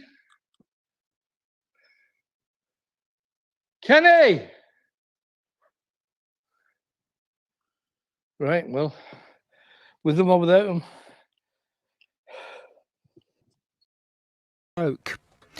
A study into the impact of certain coronavirus vaccines on the Indian variant is offering hope the final stage of England's roadmap out of lockdown will go to plan. Public Health England found 2 doses of the Pfizer jab offers 88% protection. In sport, Liverpool manager Jurgen Klopp says Europe's biggest clubs will be glad they qualify for the Champions League. His team beat Crystal Palace 2-0 on the Premier League's final day to finish third. Klopp says it's been a tiring season. So I have at least holiday, which is absolutely great. I can't believe that. It feels like the season was 2 years long, if I'm 100% honest. So that's great. We qualified for the Champions League, so nobody has to worry in Europe that they will have to play without us. So we are there. Chelsea also took a Champions League spot despite losing 2-1 at Aston Villa. Leicester missed out after going down 4-2 against Tottenham, who've qualified for the new Europa Conference League. West Ham secured a Europa League place by beating Southampton 3-0. Champions Manchester City lifted the trophy after thrashing Everton 5-0. And Red Bull's Max Verstappen now leads F1's Drivers' Championship after winning the Monaco Grand Prix. From Sky News, I'm Daryl Jackson. Thanks, Daryl. Alan Robson with you. Greatest Hits Radio North East, of course. And time for your second clue. You'll get a third one within the hour. Within an hour 20, you will have the final clue. But what links all of the answers together? The first clue, a noise made by television's Batman when he punched somebody. There'd usually be a big sign up on the screen with this word in it. What was the word? Second clue. Best known, we've talked about this lady tonight on the show, best known through the looking glass or in Wonderland. What name is that we're looking for? Best known through the looking glass or in Wonderland. 2 clues down, 2 more clues to come. See if you can work out what links all of the answers together. More stars coming out at night, but more importantly, let's talk to you lot. We have Jamie, and Jamie is with us in Sacriston. Hello, Jamie. Hiya, you all right? I'm good. Good to have you on. What can we do for you tonight? Good. Right. A few years ago, I can remember, I'm going back a good few years, I can remember you doing like a ghost hunt, and you went to a house in Barleymow in Chesley Street. We did, yes. Yes. So I'm on the right lines here. I can vaguely remember it. Uh-huh. I got in touch with you through the week because I'm actually wondering if it was my friend's house she went to. She hasn't long lived there, and she lives there with her young son. Mm-hmm. And there's just all sorts going on. All sorts. There's pictures coming off the wall. She's hearing noises. She actually put a video on Facebook the other day. If she has like camera set up for a dog in the night, Right. And she actually put a video on Facebook the other day. She's got a big white German Shepherd. He sat bolt lay in his bed, lifted his head up, and there's actually an orb comes from the right hand side. You see like a bit of a shadow on the carpet. It's dark. Then an orb comes, and then he looks at the kitchen. The dog looks at the kitchen, and no word of a lie, you would think it was somebody with a torch. You can't see anything, just a light walking towards. Like it comes from the kitchen, you can totally see it. Wow. And I just wondered, I've spoke to her loads over Facebook. I keep messaging her saying, I'm going to find out if it's that house. Right. Well, do you, I presume you know her. Don't tell me it, but do you know the address? Yeah. I do. Stay on the line. Chris is going to come back to you, get the address, and then tell me in my headphones, and then I'll answer back. So stay where you are, Chris, if you can do that for me. And I'll put her on hold. That's a good idea. Otherwise, you'll not be able to do it. There you go. I am endeavouring to do that. Let's try it again. Done. Right, grab her. And let's see what the address is. Now, obviously, I can't tell you. But I have put her on hold. Oh, she's back. Hang on. There. Done. Technology. Don't you just love it this time? So hopefully Tony then can tell me. Right. The answer to the question is no, it's not that house. Or it wasn't that house. Definitely was not that house. Right. Back with you, Jamie. It wasn't that house. That doesn't matter because there's stuff going on. Can you send me a copy of the Facebook thing? Oh God, yeah, definitely. I mean, I know that you do loads of like different ghost hunts and stuff, and mainly they're in like castles and stuff, aren't they? Well, it doesn't matter. We've done houses before. We've done single bedroom flats. We'll do whatever's busy. We'll I mean, be there. she's not. She said she's not like frightened of it. She said it's unnerving, obviously, when stuff are flying off the wall and that. Sure. But she said our little boy's only like a baby. He's like coming up 2, and he notices things. Sure. And spirit in general it seems to be attracted, and a lot of people believe it. I've seen kind of proof of it, but new life, when somebody's buzzing full of life, tends to attract spirit, and not in a harmful or a negative way, just in general. It's spirit seems to be fascinated by the fact that he has something that's an absolute thunderball full of energy, of new life and energy. See, I'm just not sure. I'm just not sure. So how do you explain the thing in the video then? Right. I'm not sure, but this video, I can't stop watching it. Right. Hey, well, let's have a look. We'd love to feature it, so send it through, love, and we'll have a look, and then we might get back to you saying, is she up for us to pop round? So yeah, no problem. That would be Lovely. great. As I say, I did say to her, I said, I'm going to get in touch because I'm sure they did something at a house in Barlymouth. I'm sure they did years ago. And it wasn't actually too far away from where you are, but it wasn't that I knew it was around that area. I knew it. Yeah. I knew. Yeah. But not a problem. I can send you that over, no bother. Perfect. Thank you very much. Cheers, Jamie. All right, John. Take care, love. Bye-bye. There you go. You see, the seeds we planted all of those years ago, close, literally about 2 streets away from where that is. Okay, Jack is with us next, and he's in Newcastle upon the Tyne. Hi, Jack. Hello. Hello, sir. What can we do for you tonight?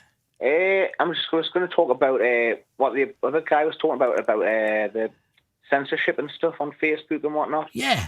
And it kind of ties in a little bit with your nudity thing as well. It was like, see, a post that I was sharing on Facebook, right. And they did that censorship thing, and they put the little cover over where it says, and it said this post contains nudity, and obviously the little censorship thing. Yeah. But it was funny because the post that I actually shared was something from Oracle Films. I don't know if you've heard of them, Oracle Films or not. I don't know Oracle Films. Should I? No, well, they've done some good films, like sort of documentaries recently. Right. Okay. They did ones of different stuff anyway. But so anyways, yeah, so it was a post that I shared from them, and that was what they censorshiped it with, because obviously Facebook wasn't like Oracle Films, Right, well, either that or it's copywritten to that film company and they don't want anybody else using it. I mean, I can kind of see that as being a possible reason. But how do why did they put a filter over it when it says this contains nudity when it's obviously blatantly isn't? It was just like an open link to share from a group, right? And it had like the picture was just like it was a bunch of people in a crowd, right? Right. It just seems that a lot of the censorship seems to be censorship just in case it might offend, rather than, you see, to me, if something offends and, like 9 million people ring up saying, I'm appalled, well, there's a problem. But if a computer says that might offend somebody somewhere, and nowadays, I think it's really quite difficult to offend somebody seriously. There's some people that don't like bad language. Okay, we get it. If you don't like bad language, why do you have a television? Because after 9 o'clock, that's all you get. Do you know what I mean? Mock the Week, every cop show going, tag it. You're going to hear a bit of language. That's how it is. Yeah. Well, I call it like the AI algorithm, I just see it's all just sort of, it's done autonomously. It's a bit strange. Yeah, but you see, if it did something like it's defending our televisions or our computers from having filth on it, it flies completely against the fact that we're told 80% of all activity on a computer is pornography. So we're defending. They're not defending anything. They've put a random bit of censorship on a lot of stuff that, in my opinion, I'm kind of against censorship in general. I don't think kids should look at certain things, and I think it's quite good that there should be stuff on every computer to make it child friendly. Even though every kid I know that's got a computer can get shot of that stuff real quick. But yourself, all you would have to see, you would have to see a few things that went out the narrative that stepped out the line, and they'd probably ban your page yourself. They'd stop you from doing live streams on Facebook and stuff. Absolutely. And that's all you've got to do is see one little bad thing or one little thing that steps out the narrative, and that would get you banned. No, I'm aware of it because obviously I've been working within regulations of one sort or another on radio for a lot of years, so you kind of know how far you can push it. It's just... It's like the band, they've took loads of stuff down. I've got loads of content gets removed all the time, stuff to do with protests or whatever, or anything political. It was a good one. It was me. I did a restream of the Brian Rose interview. I don't know if you've heard of Brian Rose. I heard about it. He did the David Icke interview. Yeah. I did a restream of that. That kept getting taken down. Yeah. Stuff like that, And you see, when a country, in Britain, we do this a lot, we pride ourselves on, we're the nation of free speech. As soon as COVID came in, nobody had free speech. Radio was stopped. Television was stopped about talking about it in a negative way, in any shape or form. And even to the degree of talk shows taken off air so they couldn't talk about stuff. That's heavy-handed. That's serious stuff. It's like communist China. It's certainly not what we're used to. That's for sure. Yeah. But hey, we're still here, so fingers crossed. Crack on. Hope for the best. Yeah. Well, it was just to mention as well. There was a protest on yesterday in Newcastle. What for? So we protested. It was against no more lockdowns and right. And saying no to the COVID vaccine passports that they want everybody to have. Right. So, well, it looks like the passport thing, I still think deep down in my heart of hearts it'll happen, but I noticed Spain have said, just come on over, have a nice time. In other words, we want as much of your money as we possibly can before the end of the season. And they've said, you don't need an injection, you just need to be able to recognise the word vaccine if it's written down in felt pen. There's going to be no barriers for Spain. Portugal have already said something very similar. So, hey, we might just get away without needing another layer. But the very first people that went anywhere ended up having to pay £300 and £400 for tests, and if they'd have failed the test, they couldn't get on the plane. Blimey, that's a gamble, isn't it?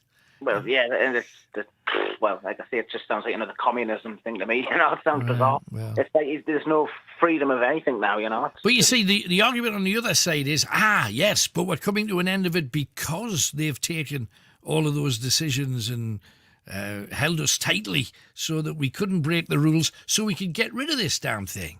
You don't go for that? Well, it's still again. It's that part is also debatable, like everything. Well, everything else is. So, like where I sit with that, it's like basically, I've seen this thing where it tells you that COVID-19's never actually been isolated, and it just says the only thing that they've ever been able to isolate was SARS-CoV-2. It depends. Hey, you could read 1,000 articles and they're all sending us in different places. I don't trust anything about anything anymore. I've got to the point now where I hear it, I absorb it, press on, and just let's get through this damn thing out the other side and get on with our lives. It would be just a great thing to have. But anyway, all the best to you, Jack. Thanks for coming on, mate. Appreciate your time. Take it easy. Bye-bye. 01914 488 3188. Keep those calls coming in. Plenty room to get you on tonight. Nobody's mentioned the e-scooters yet. Are you in favour? Are you not? Clothing disasters, things you forgot to wear, or any of the naked nudity kind of things. 0191 488 3188. I've just looked in my file here and I had about 20 things lined up. They've all disappeared. I shall find them again and share them with you before the end of the show. Let us move on. Oh, hang on. Hope is with us and she's in Bishop Auckland. Hello, Hope. Hiya, Alan. Hello, good morning to you, Mum. What can we do for you? I just put a message on your Facebook. Right. We have a caravan, so we go like lots of different places. Brilliant. And last year it'll be now, we went to a place called Newcastleton.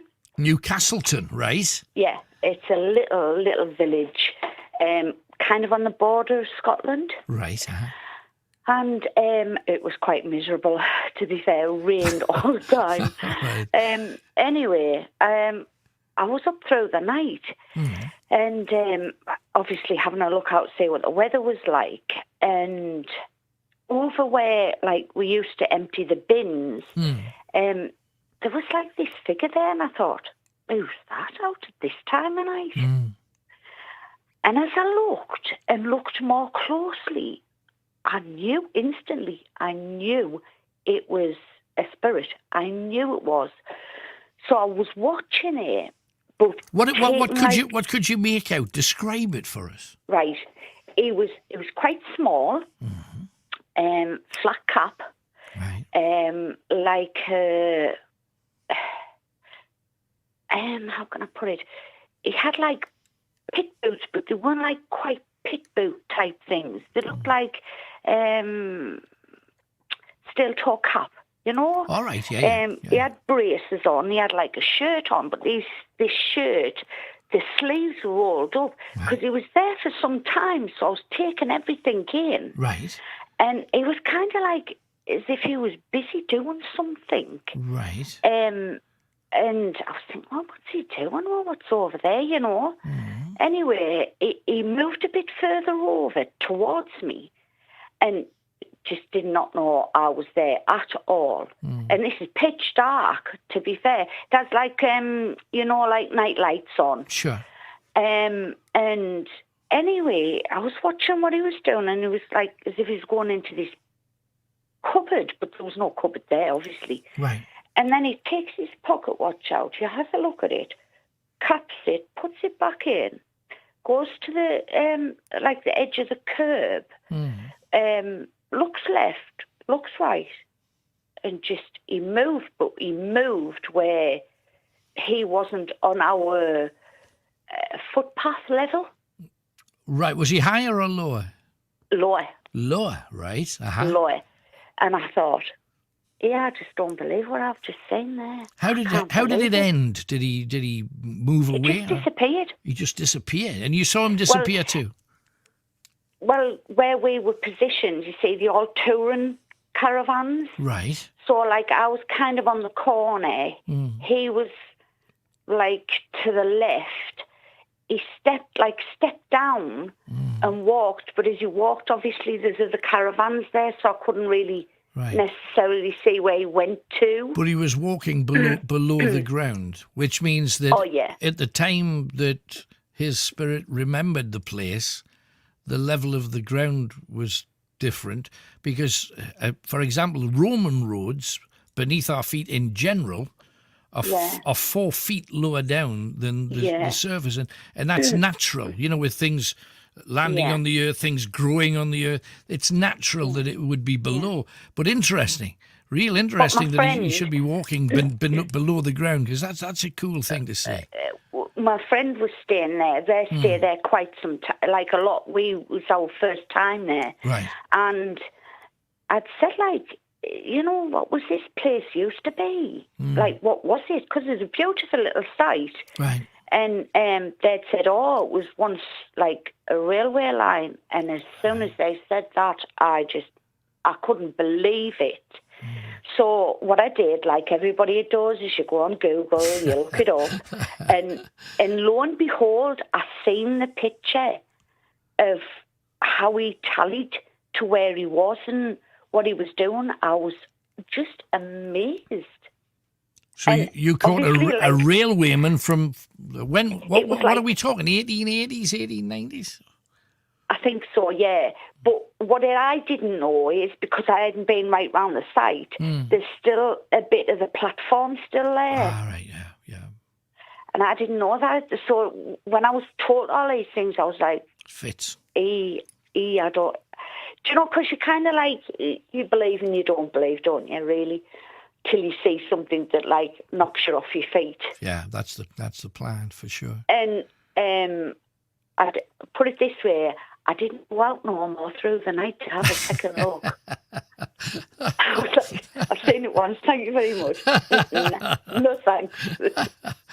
But yeah, but how amazing! I mean, that's a great spot, and I know a lot of people late at night. You'd say, "Oh, there's somebody hanging around. I'm going to bed," but you let your curiosity get the better of you.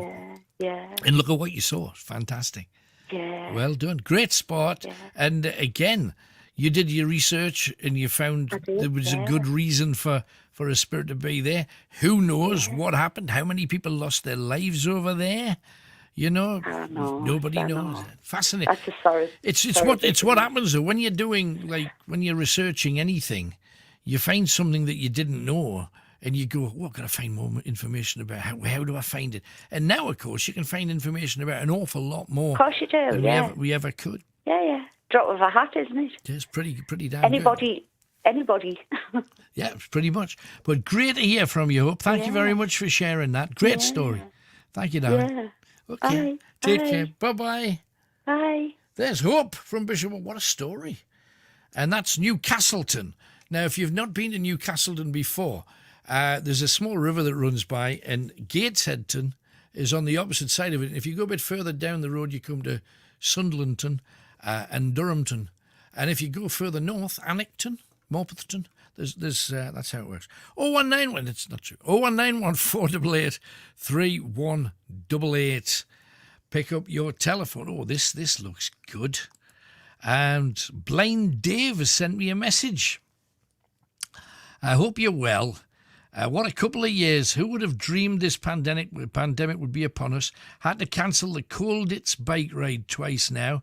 Was gutted that the Great North Run was cancelled. Certainly missed your dulcet tones at the start. Hopefully now we might get the word normal back, and fingers crossed as we knew it returning in a fashion. But hope you're well. Guess you kept the airwaves thriving with your words of wisdom. Had COVID myself last year. It's been a long road back to a kind of fitness. I'm running now and breathing pretty normal, but at one point I did think it was all over, so I'm counting myself very, very lucky. Thought I'd share a bit of positivity, and I'm running again. I was gobsmacked last year. I was awarded an OBE in the Queen's birthday honour. So proud. This is Blind Dave, who we see at the Great North Run. How great is that? Now I've been selected as hometown hero, representing the area with the upcoming Commonwealth Games. Quite exciting. But the one big thing is, after waiting over 2.5 years, I'm now training my new guide dog. Once signed off, the adventures and the freedom can begin once again. So now, having me 2 jabs, things are looking good. Thought I'd share this bit of good fortune with you. Yes, hoping our paths cross this year at the Great North Run. Fingers crossed. Look forward to catching up. All the best. Blind Dave. How good is that? And he's done more with no sight than most of us do in a lifetime. He absolutely deserves his OBE. Love and respect to him. And please thank him, Tony, if you can just drop him a note back. Loved it. Love to hear from him. Superstar he is. Anyway, let's crack on. We have Dave who's next, and he is in Sunderland. Hello, Dave. Hi, Alan. Hello, man. What are you talking about tonight? First of all, Alan, what a story that was, Alan, wasn't it? Wasn't that amazing? I know. Brilliant. Brilliant. I was just saying I was listening to that in the dark. Right. And it sent the shiver down my spine, right? I bet. Then my phone goes all of a sudden. Oh, blame me, yeah. I didn't know where to hit the You're still there and you're safe and sound, which is good. So what's been happening in your world then, Dave? What it is, I've just been getting a couple more DVDs, Alan. Right, like what? I've got that one, Vice Versa, where they swap places with they change bodies with each other. Oh, is that Nicolas Cage? It's John Travolta. I forgot. Bruce Reinhold, I think. Oh, no, I'm thinking Face Off. I beg your pardon. I'm mistaking it. Vice versa. I'm not sure I remember Vice versa. You see, the father says he wants to be in this one, like wants to swap places with this one. And all right. They say the son says he wants to swap places so they both swap bodies with each other. Weird. Well, hey, it's different. Brilliant. And I'd just like to see something I heard on the radio today. Ooh, what's that? I feel sorry for that radio presenter what died, Alan. Oh, Lisa. Yeah, bless her. Lisa Shaw. Yeah, awful. I used to listen to her on Century years ago. Absolutely. Well, she was on a station with us for a while too, so it's a shame. Damn shame. It is. Are you keeping all right, Alan? I'm fine. No worries here. So thank you for asking. But no, I've had both my COVID jabs. You've had both of them now. Both of them. No response to them. Everything was good. I just had a bit of a sore arm after. It's all right. Cope with that. I really love the ghost stories, Alan. I'm glad you're enjoying them. Thank you for being with us, Dave. It's important. I do. I used to watch that programme you did on the telly years ago, Alan. That Scariest Places. Yeah, did you like that one? I did. Great, good stuff. I love me horror films. Right, no, it's great. You're building them up. You must have a ton of DVDs by now. I have. Wow. I've been buying all the Friday the 13th ones. Right. Brilliant. And I've got another horror film like it's called The Burning. The Burning, right. What's that about? Witches? It's this man, like it's a holiday camp, and they set this man on fire, these teenagers, for a joke. Oh, blimey. And he comes back later and kills them off one by one. Right, but he's burnt.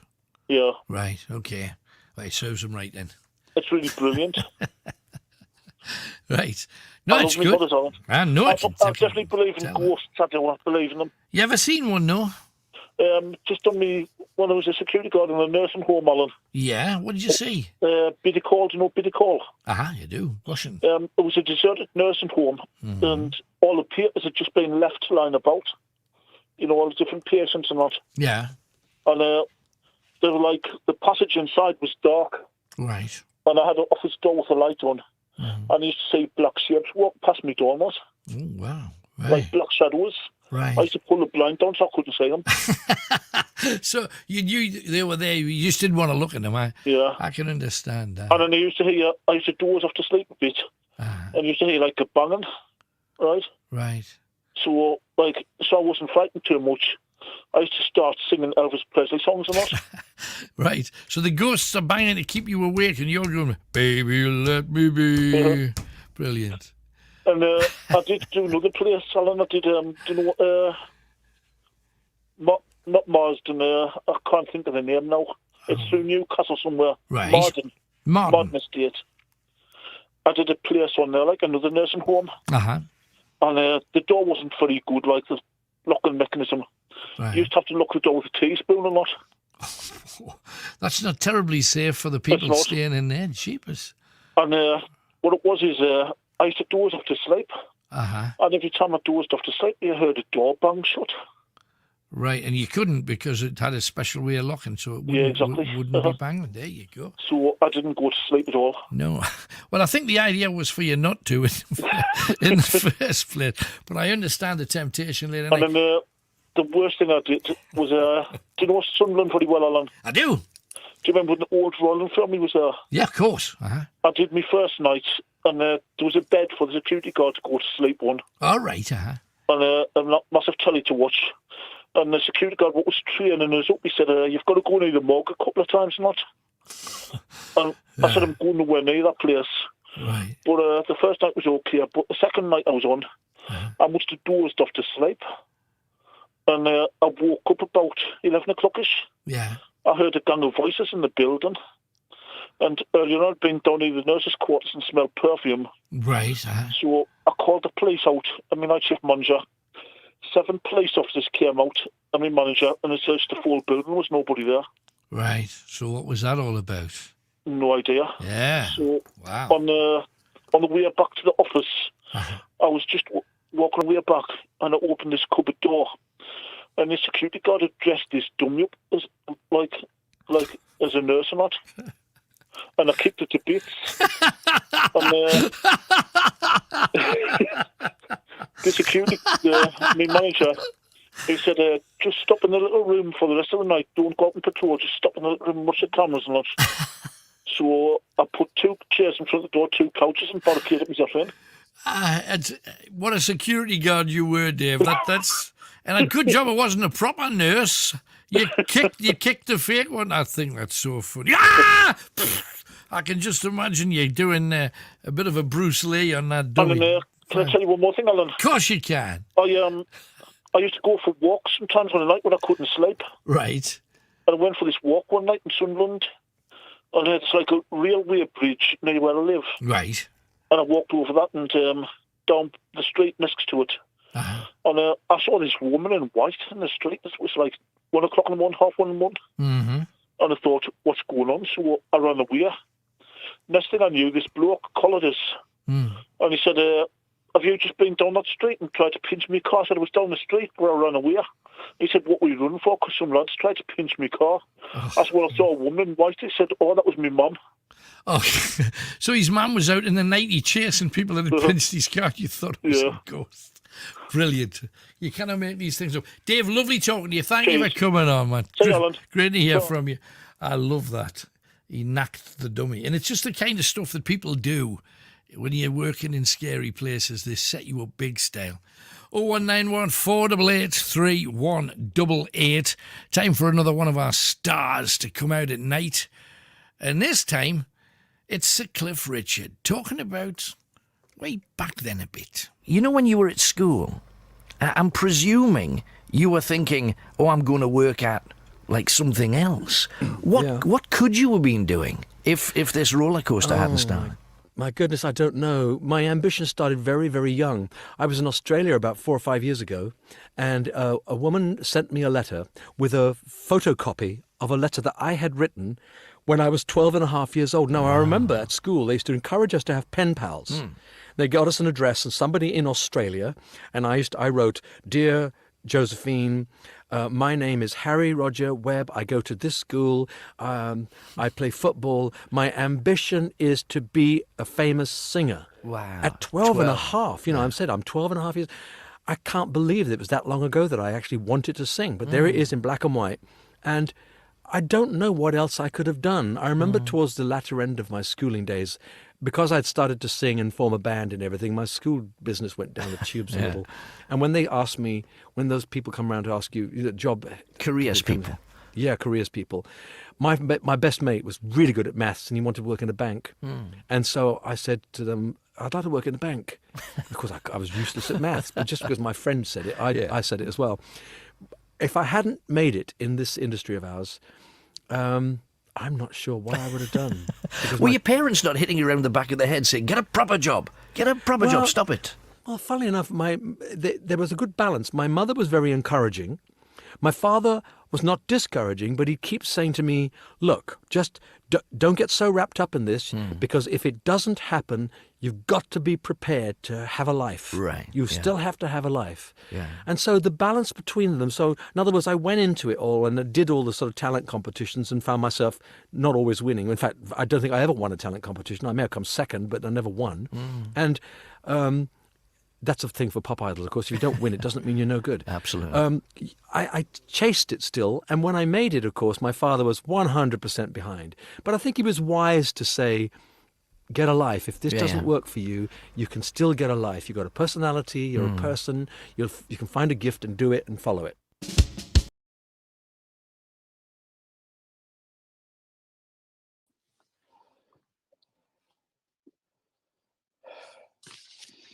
Let's do it. I think Kenny must have tried to find us on the stairs. Let's see what we get.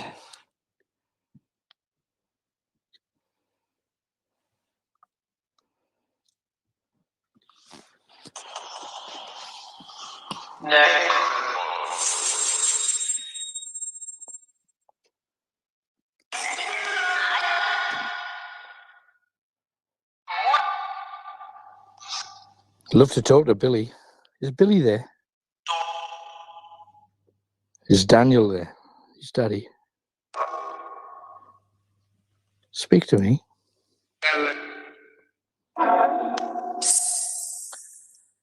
Was that you before?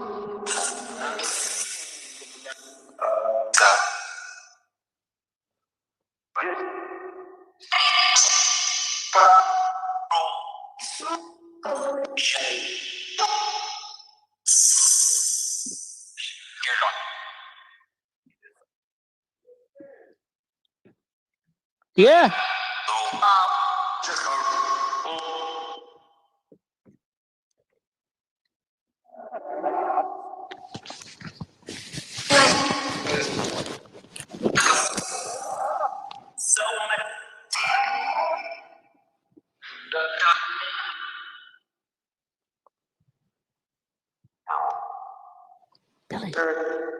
Billy. Just said a little boy say dad there.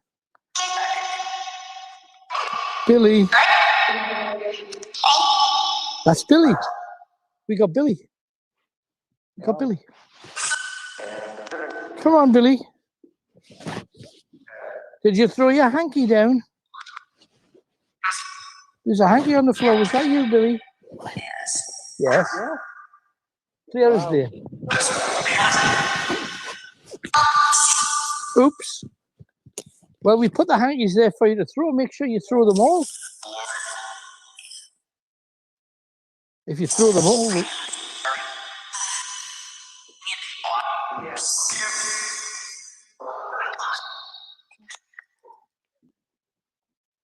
Just stop that for a second, Kenny. Right. First of all, I'm lathered. Yeah. Can we hang on? Wait till you get a mic. Yeah. Oh. Wow, it's warm. I guarantee you, within about 10 minutes, you'll go cold, right? Yeah. And look down on the stage, you'll see like a grey and black swirling mist. You will. And you know the mirror ball? Yeah. It moves ever so slightly. But you'll see the glistening on it? Yeah, yeah. You'll see it moving. Right. It was before anyway when I was up here. But you've got to sit quiet, and then you can hear all different noises. You can hear footsteps next to you as if somebody's walking along here. It wasn't us. No. You can, if you sit quietly, you'll get it. Let's it was like fairly constant. You'll see that mirror ball move. That was just right.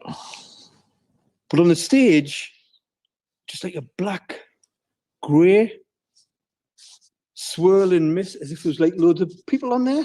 Right. That sounds ridiculous. Well, over the years, there's been thousands of people on there. I just got a white flash to the left-hand side. White flashes. You get loads of white flashes. White flash on the. I got that as well. On the first tier over there.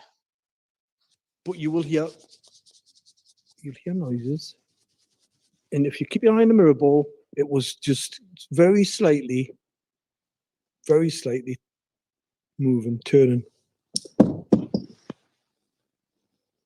Was that you, Tony? No, I'm over here. That happened before as well, man. One of the chairs just behind you, directly behind you. One of the. It's almost like somebody was. Right. Now look, when there's no light on the stage, look at the stage. I see it's grey. There's a grey there. Like a grey-black swirling. But watch the mirror ball. Is that not just your eyes getting accustomed? That's what I thought it was. I was trying to get accustomed to it. I'm thinking, nah, because it moves. Right. It moves. That's bizarre. Just had Billy on the necromancer as well. Honestly. Billy. We got a hanky here, although it's not hanging. You see, if that fell, it would just fall onto the floor. Yeah. So I'm going to have to find a way to put it somewhere where Billy can drop it down. But there's two in place. But how you were up here? Yeah. When that fell, because we checked each one as you went. I don't know how that happened. I thought you were just joking. I thought, how the hell's that happened? Was that you, Tony? Might have been you, because that was clear. Right. Well, let's just be quiet and see what we get.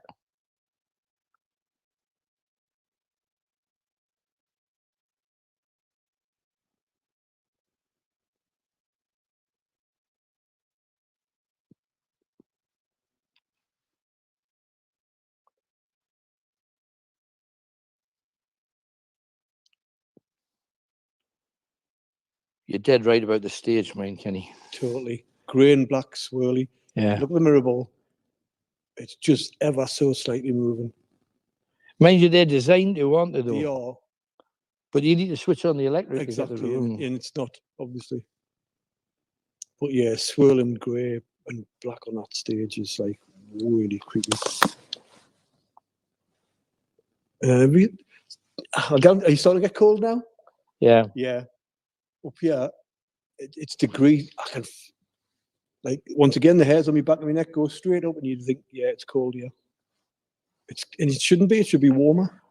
I was lathered when I got up the top Yeah. here, but I'm cooling down real quick. Tell you what I did before. I put my hands out like this. Yeah, yeah. And you can feel a presence. Let me do it. You can feel it. The thing that a lot of people don't do and should. 3188. Greatest Hits Radio. And welcome back. We have lots and lots and lots to talk about. And Ali's been on and says, Alan, I'm approaching 50 very quickly. Actually, it's in 23 days. I'm setting myself some challenges for the whole year. Things I've never done before, but also things I would really love to experience. Now, where's Tony? Tony has disappeared. When Tony gets back, I'll show you something that you should go and see. I sent him a photo before. I hope he's turned it around for you. I'm not sure I can make them all happy, but I'm making a list of 50 things, and I'm going to do my very best to make this year as amazing as possible. I've had poor health now for over 25 years. It's held me back from many things that I would have loved to have done and experienced. So I'm just so excited to have made it. There's been many times I didn't think I was going to. That's why I'm going to make it extra special. A few of the things on my list are to record...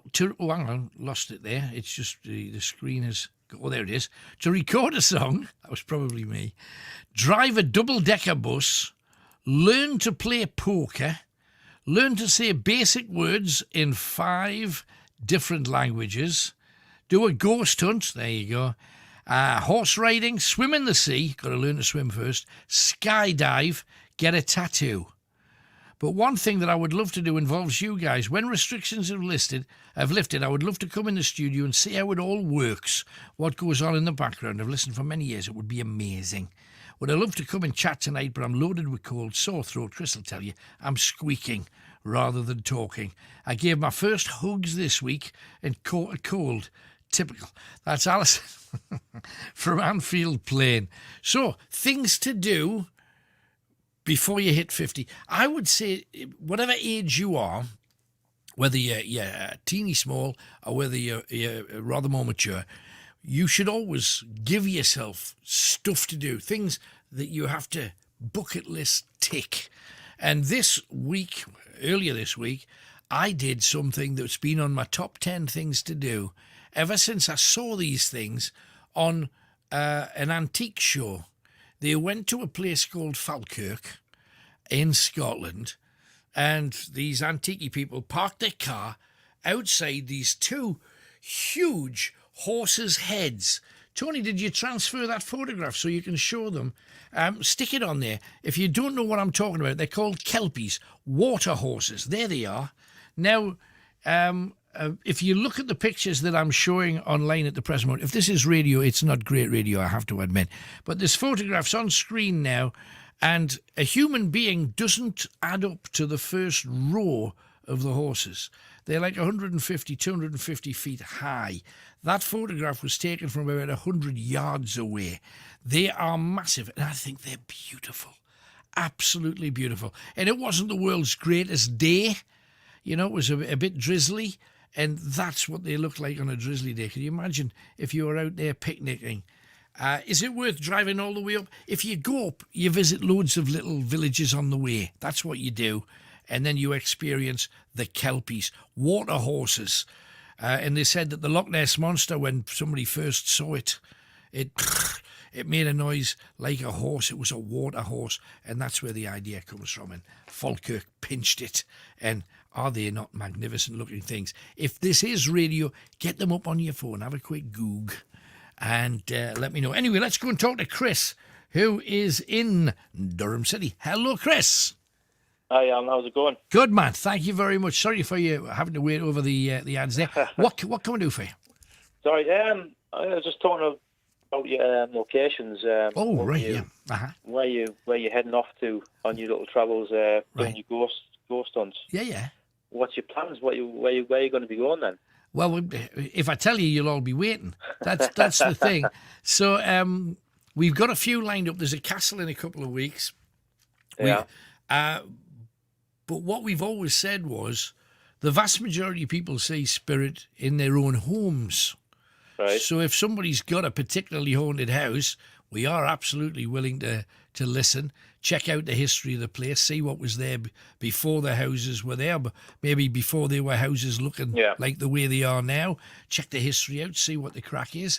Come along and do room by room, go through the place and see what's there. Did you get many good ideas off the post you put up the other day then? About absolutely, we've got three or four from it straight away. So it's just sometimes people who watch give ideas further out of the box than we go, which is great. We're absolutely up for it. This week is probably the worst, nastiest, ugliest story imaginable right. in a really lovely place, which is kind of two opposite ends meeting in the middle. But it's a disgusting story. There's no doubt about it.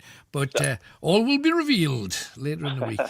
So I've suggested battlefields. I know you've done. Did you do Battle of Flodden? Was it back in April? Was it? Is that when you did that? We did the battlefield at Otterburn. Otterburn is where. Otterburn, yeah. Sorry, I That's right. There's another one at Durham, which is Neville's Cross. Yeah, absolutely. I'm not sure if you're familiar with that one. That could be a good one to do. I don't know. On the ground, I don't think I've been to where the battle is. What's actually there to be seen? Well, it spans quite a few miles. There's actually a walk dedicated to the Battle of Neville's Cross, which you can walk around. Right. And it takes you around all the different areas where where the armies would have been and stuff, and where they would have fought and died. Worth it. You go onto the bridge as well, where the king was captured allegedly. And you go into a ruins where the Scots invaded, and they took it over, into a bow repair. Brilliant. And you go back to Durham, and then there's a place called Red Hills, in a marsh area where they said that there's about thousands of Scots buried where the English killed them all. Right. There's different loads of different places around the battle, which you could visit. No, absolutely worth looking. The thing that I've found is that an awful lot of people love the story of the place as much as the hunt. Yeah, definitely. And to be honest, that's the thing that gives me the biggest kick because because I love the history of it. And any ghostly anything is a bonus to me. It's the fact that here's a place that the vast majority of people will not necessarily know about. Yeah. If you like the look of it, come and have a look. And I do know from the amount of photographs that I get sent, a lot of the places that we've been, it seems every week we go, then we get a whole batch of photographs from people saying, oh, last Tuesday we went up to, and especially now that we're a bit freer to do that, fantastic. Keep that kettle boiling, definitely. Yeah, is it going well? And it's a slow build like anything. We've just started, and we'll keep on keeping on, see where it takes us, and hope that it takes us where we want. I mean, bottom line is, if we can get enough people supporting, then we'll head off and do Ireland, the rest of Britain, Europe, then the rest of the world, like we had been doing. But we got to do it ourselves. But we got to do it ourselves. If we do that, that's the thing. It's not any help from outside. We've got to do it ourselves if we're going to do it. Yeah, definitely. I'm a skeptic myself, Alan. I'm not a believer, but sorry, I do it for the history. I do it for the story, like you say. Yeah, well, thank you. If anything happens, it's good. No, absolutely. Anything else is a bonus, and discount 95%. Look for the 5 that's shining. Yeah. That's the thing. Hey, but good talking to you, Chris. Thanks for your kindness with that respected. Thank you. Hey, cheers, man. Cheers, man. Bye-bye. No, hey, that's solid. And I know a lot of people that aren't bothered about the whole ghost thing. Just, that's round the corner. What happened there? He did what? It's the story. It's real people. And especially when you realise, when people talk about battles and you say, people drop numbers. I was doing a podcast today, and I was talking about 600,000 people died. They think 1,200,000 people died in all of this stuff I was talking about. I can't get my head around 500 people, let alone 500,000 people to be lying dead somewhere. You know, it's mind-blowing, some of the history that's around us.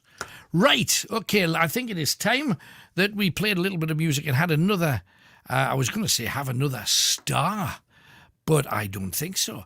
Instead, this is just an absolute classic. I think you will not just like it, but you will love it.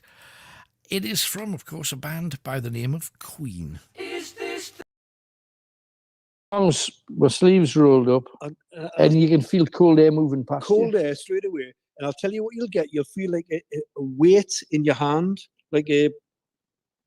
What, somebody teabagging me? Yeah, touching your hand, like just putting the hand on your hand. Haven't had that yet. Always, if you make a noise, let people know that it's you. I got that before. And there's noises. There's all kinds of noises you're getting. But that's I thought I heard voices with her. Yeah, but it's really light. You know, like people are trying to talk without being heard. Yeah. Like you would in the theatre, I suppose. Yeah. You whisper. Now, I think what I'm going to do is I'm going to move down to the first level, because that's the story of Bob Crowther. Now, it's one of the most famous theatre ghosts in British history. Bob was a props man. I'll tell his story once we get down there. I'll put the necromancer away for now. I'm going to do it from the seat where Bob sat, because that's his... I just got a noise from downstairs. Did you hear that? Yeah. Now, isn't that the oddest thing? I don't know whether it's just my weight, but all of these seats are designed to, you know, when... Go back up again. But not mine. Hang on. That is strange. So, can you wedge it? Yeah. Yeah, you can wedge it. So that's right. Oh, we're just looking for things now. You've got it? Absolutely. It's freezing cold in my hand. It's cold. It's chilly. I know where all my sleeves up. I'm getting it. Feel it like a wind coming past you. It's a breeze. Yeah. But in here, there's no breeze up here. Oh. Can you come with us? We're going to plant you somewhere else now. This place goes on forever, mine, doesn't it? How did you get down? I found a way. I don't know if it's a secret way or what, but I found a way. Is it through there? I think I went through there. Jeez, I think I did. I can't remember where I came. I've never been up here before. I don't know. That's whether the stairs lead that go up. They go right down to the outside. Oh, there's another one on the top. Oh, right, there must be an actual height.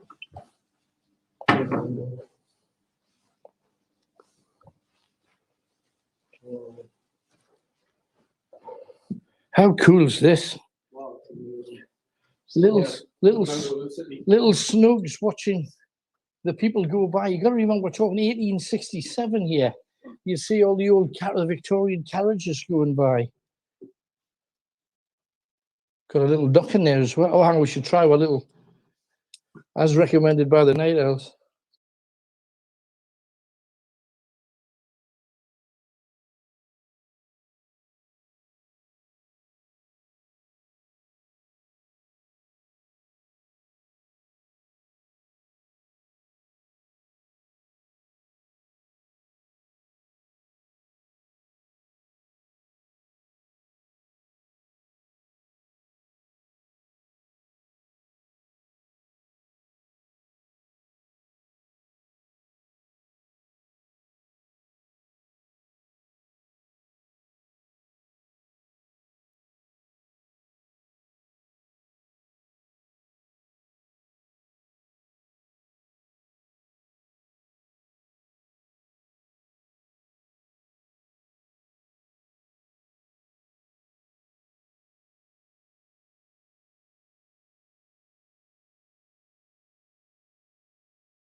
What circle?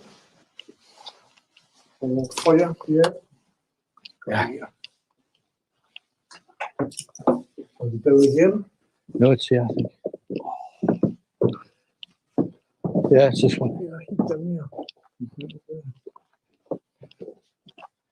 I believe it's this one. Where are you, Tony? Are we live again? Hi, everybody. Stay where you are if you like, Tony, as long as you can hear me. Sorry for us cutting out. I hope we weren't off long. We discovered that even higher than the top tier, there's another floor. We tried to find out what was there, and we instantly cut off. We are going to sit down in Bob Crowther's seat. Now, let me tell you Bob's story very briefly before we do that. Bob was a props man. It seems that this place has a history of props men and stories. And what there used to be on this floor, running along the back wall, there was a piece of apparatus, almost like a gully. You know, like the thing you would see at the side of a bowling alley, the little gully at the side. There was a gully right the way around the edge on that wall. And whenever on stage they wanted rain and thunder, especially thunder, they'd release a cannonball from the middle and it would roll right the way down, right the way around, and land in a little padded area at the end. But it would be the sound of thunder. Did you hear whistling there? Whistling, Tony? Is that you, Bob? Is that you, Bob, son? So what happened was Bob was not doing props that night. He was actually sitting in that seat there on the end because people in the theatre were allowed to sit in any of the seats that weren't occupied. So Bob sat down here. The problem is one of Bob's replacements had been doing some cleaning and his ladders had fallen up against the gully, creating a lip, a little flat area. So when the bowling ball came flying round, it came out of the lip and it hit Bob right on the top of the head, killed him spark dead. And it said that anybody sitting in his seat can see Bob. So Bob, we want to see you tonight. I'm in your seat. It's one of those seats that says you're not supposed to sit here, but you're socially distant. Can't smell you from here, so that makes it all right. So let's see what we get on Bob's seat. Come on, Bob. Bob? Bob, straight away. Straight away. Straight away. Why do you stay here, Bob? I'm safe. I know you're safe. You're safe. Safe. You feel safe in the theatre?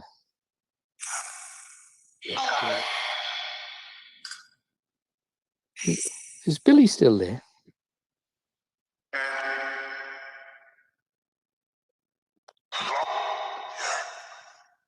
Are you there, Billy? There's Billy, the young lad. He's here.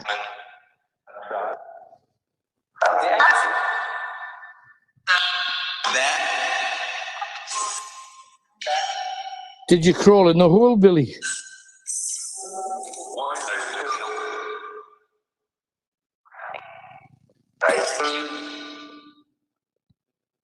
Did you crawl?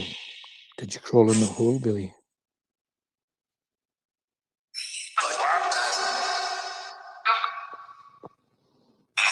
Did they lose you in the darkness, Billy? I know you're there, Billy. Bob. Bob again. Hiya, Bob. Thanks for coming out, Bob. Thank you, mate.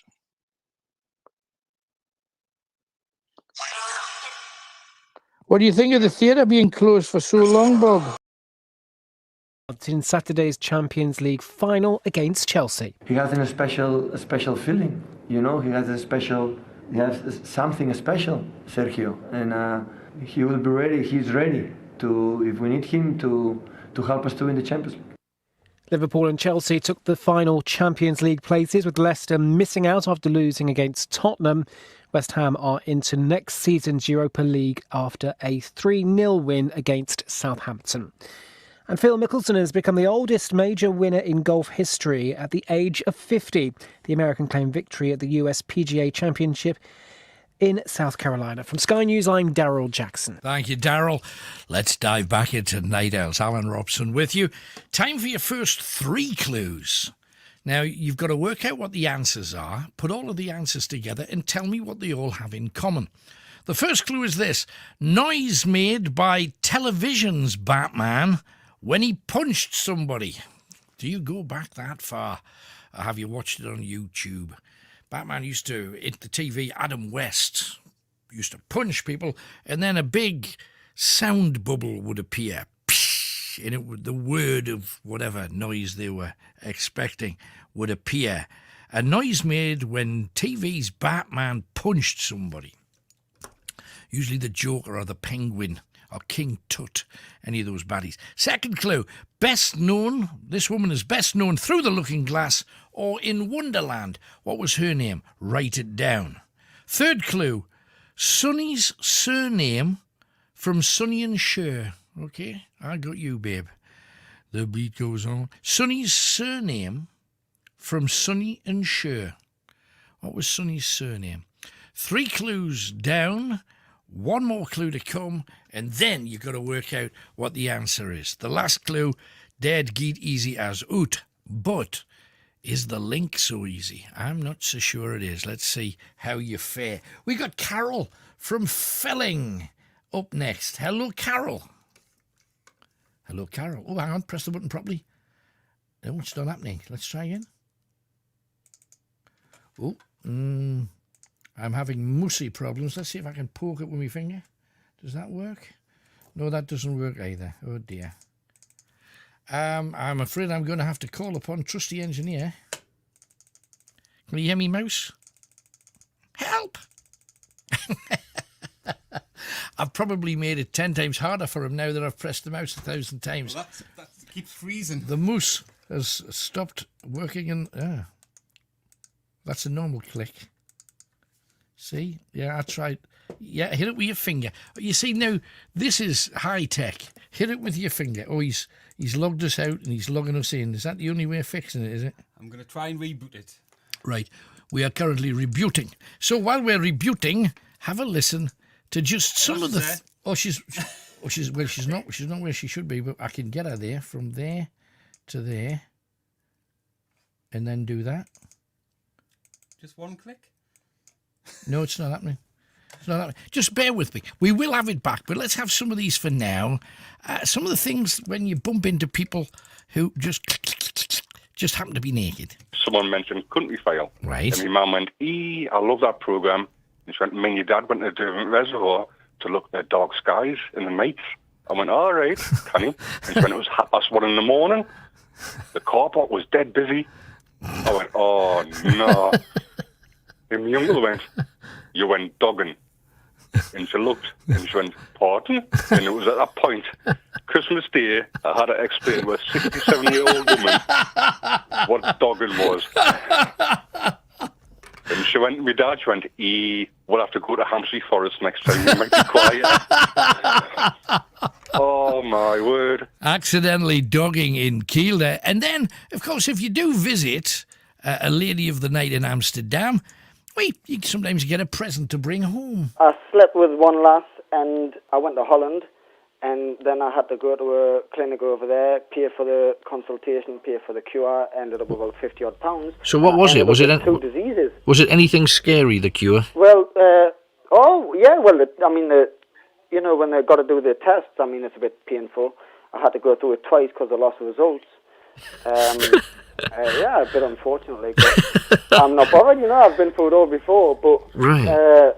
One of them was just basically a normal little thing, couple of tablets and it's gone. The other one was pretty serious. I mean, and she still hasn't, as far as I know, she hasn't been to the clinic. I told her, but she hasn't been. There you go. This guy went to all the trouble of sleeping with a prostitute and then travel home to Britain and then try and contact the prostitute to say, oh, by the way, you've got an STD, which is not a conversation that I would like. When not, for some reason, the entire switchboard has frozzed. So I'll keep going with some of these. Now, this is when an affair that you have, because a lot of people, when they go on holiday, they have a bit of a fling. Sometimes affairs can get complex. So we're going to Benidorm. I've told him I'm going with some friends from work. Yeah. Yeah. I've just found out recently he's arranged to surprise me and come up to the same holiday place. But, Alan, it gets worse than this. The person I'm going away with is my stepdad. Oh, my goodness. And your boyfriend's going to surprise you by joining you at the holiday destination. Mm-hmm. Terrifying. That is just nightmare waiting to happen. And then, of course, you have Anne Summers parties. We had one of them on air. Now, first of all, give him the fuzzy end. It's just supposed to be a nice, a different sensation. You start with a hard paddle and then the nice soft sensation afterwards. So what was that like? Okay. That felt all right. I was going to say, you don't have to do it. You can do it as hard as you want. I think... Are you supposed to have pants on? No. So I think at least twice as hard, I would suggest. Can't do it any harder. Oh, I can. But then again, it's best I don't. There you go. The Anne Summers party, just having a laugh at their expense, really. Carol, at last. Hello, Carol. Hello. Hey, there we go. Took two of them, mate. Two of them with a little machine, but we've got you. So, what can we do for you, Carol? Well, just to tell you about embarrassing things. Oh, go on then. Well, I went to work this day and I had thongs on under my nursey dress. Oh, right. You say thongs, you wear more than one. Well, thong. Oh, thong. Thong singular. Right, okay, right. You know, like... Yeah, no, I know. Skimpy ladies. Yes. Bottom floss, some people call it. Right. Right. And that's been shopping. Mm-hmm. And I was on the CB radio then because they didn't really have the mobiles. Sure. So my son says, all right, Mum, I'll be outside the door. I bend into the back of the car to get me shopping out. Right. Gust of wind. Right. Bearing in mind I lived on Terrace Highway, which is busy. Right. Blew my dress right over my head. Oh, yes. I didn't know how quick to dive on me shopping. Then my son said, Man, what are you doing? I says, I'm trying to hide. I thought, how embarrassing. Yeah, that's tough. Another embarrassing thing. Uh-huh. I'd been in the bath. I come out the bath and realised my sons were downstairs.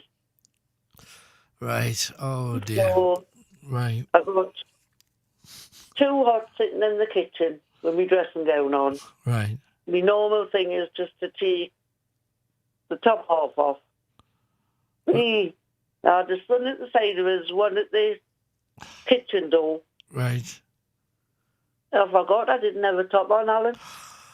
Right. I bet they remembered. Oh, Christopher's funny, he says. Bloody hell, Mum, I'm scarred for life. I'm going, I apologise, I'm sorry. And he still brings it up. No, I can imagine that. That'll live forever in your household. Oh, yes.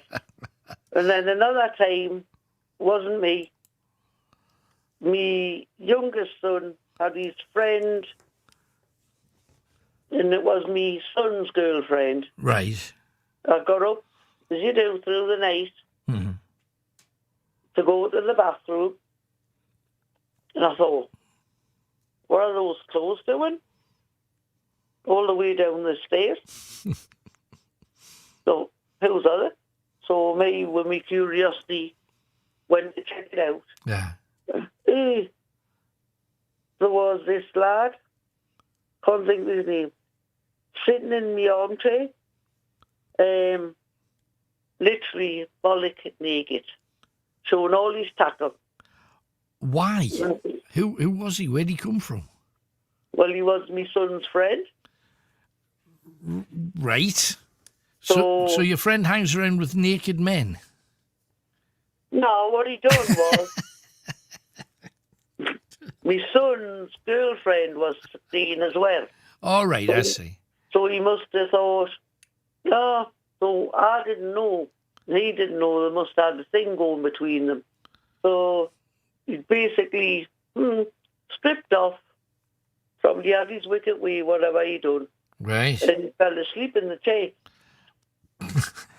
And I walked in the sitting room and I thought, because now it shocked me with being a nurse. I thought, you dirty bar Stuart. In my house, I was foreman. There you are. What did you do, though? Did you kick them out? I picked the dog blanket up and chucked it over him. Bloody dog's blanket. And my partner, I went upstairs and he says, what were you shouting at? I says, well, I was shouting, but now I woke up. Right. So he went down and he says, this is not a brothel, whorehouse, whatever. Blame out. He was throwing his clothes at him out the door. Whoa. Well, at least you had the courage of your convictions to sort them all out. Good on you. All right. Well done. Another thing, I'll try and be quick. Okay. About embarrassing situations. Yes. Yeah. I was out with my fiancé at the time, driving over the moors to Stanhope. Right. And it was a lovely day. So we decided to get out and look at the heather and the nice moors, and one thing led to another. Oh, dear. Oh, dear, yeah. Lovely day. You know. Yeah. Come walking away with a smile on my face, sort of thing. Happy days. Turned round and I seen a sign, beware others. Well, I went, wait. Right. Really frightened of snakes, and I thought, what happened if one had come in, bit in a funny place? Absolutely. Well, I'll bet you anywhere, really, and that's bad enough. Oh, yes. Right. So I thought, oh, my goodness. You pick your places, mind. Yeah, you gotta be a bit careful. Do your due diligence first. The music, Yeah. the intro music, I love it. Good. And Chris said I'd ask you about it, because he said you played it for years. It's excellent. Well, I'm glad, absolutely. It's part and parcel of what we do now, isn't it? That's the thing. Yeah, but it's like folk music mixed with something else. It is, absolutely. The guy was the electric violinist from a band who had only one hit, and it was donkeys years ago, a band called Curved Air. They had a hit called Backstreet Love, not that too many people can remember that now. But then he became a violinist, and he worked with groups like Sky with John Williams, the classical guitar player. So he's a top quality violinist, and he tried to make tunes like that, rocky little things, kind of chart worthy. Didn't quite come off, but it's just a great bit of music, that's all. No, absolutely brilliant. I've been, even my partner comes in when you first kick the show off. I says, John, I'm not sure if it's sort of the old grey whistle show. Oh, I see what you mean. It's got a feel about it, though. That's for sure. Absolutely. Hey, but good hearing from you, Carol. Thanks again, love. And you take care. I will do me darndest. Thank you. 01914 488 3188. Keep the calls coming. We're off to Spittle Tongues now, because that's where Eileen lives. Hi, Eileen. Hello, honey. You all right? I'm good. Thank you kindly for calling. So, what are you talking about tonight, then, Eileen? It's just I fancy giving you a call for the first time. I've listened to you for about 21 years. Oh, play me. Thank you very I'm much. about 32 now. Hooray. I remember when you used to do the ghost walks in, I think it was Transylvania, and you got attacked by the dogs. Yes, it was. That was quite... in the woods. We did a whole batch of shows across a week, and I got chewed in the middle one and was in hospital for the actual show. To this day, I'm not sure what went out, but apparently somebody came in and filled in for me. But It was an adventure. I still got the scar. Oh, bless you. But yeah, I remember that because all I heard was you talking about ghost stories about vampires. Yeah. And then just hearing like a snarling sound. I was like, oh my God, he's been hit by a vampire. Yeah, absolutely. I wish I'd just heard the sound as well. It was. I could bet. It was a nasty moment. One of the most frightening moments of my life. But because it's one thing you got to remember. The further that way you go, and I'm pointing for those of you on the radio, pointing that way. The further that way you go, the later at night it is. Mm-hmm. So even though it was like just after 10 here in the north, where I was, it was just after midnight. So the later it gets, the darker it gets. I'm in the Carpathian Mountains, in between. I'm nowhere near a town or a city.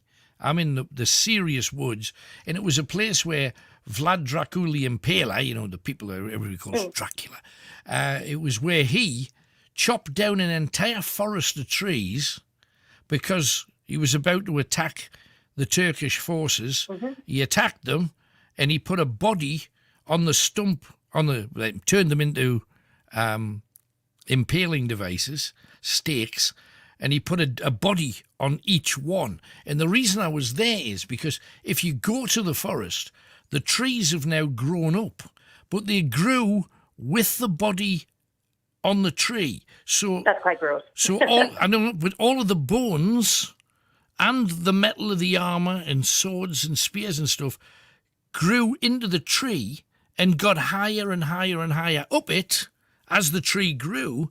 So now if you go, you can see spear points sticking out of the tree at the top or skeletal fingers. So it's quite a thing to see. So that was the reason why we were there, because we thought, think of a spooky place, that's got to be pretty spooky. You would think. That's in the top 10.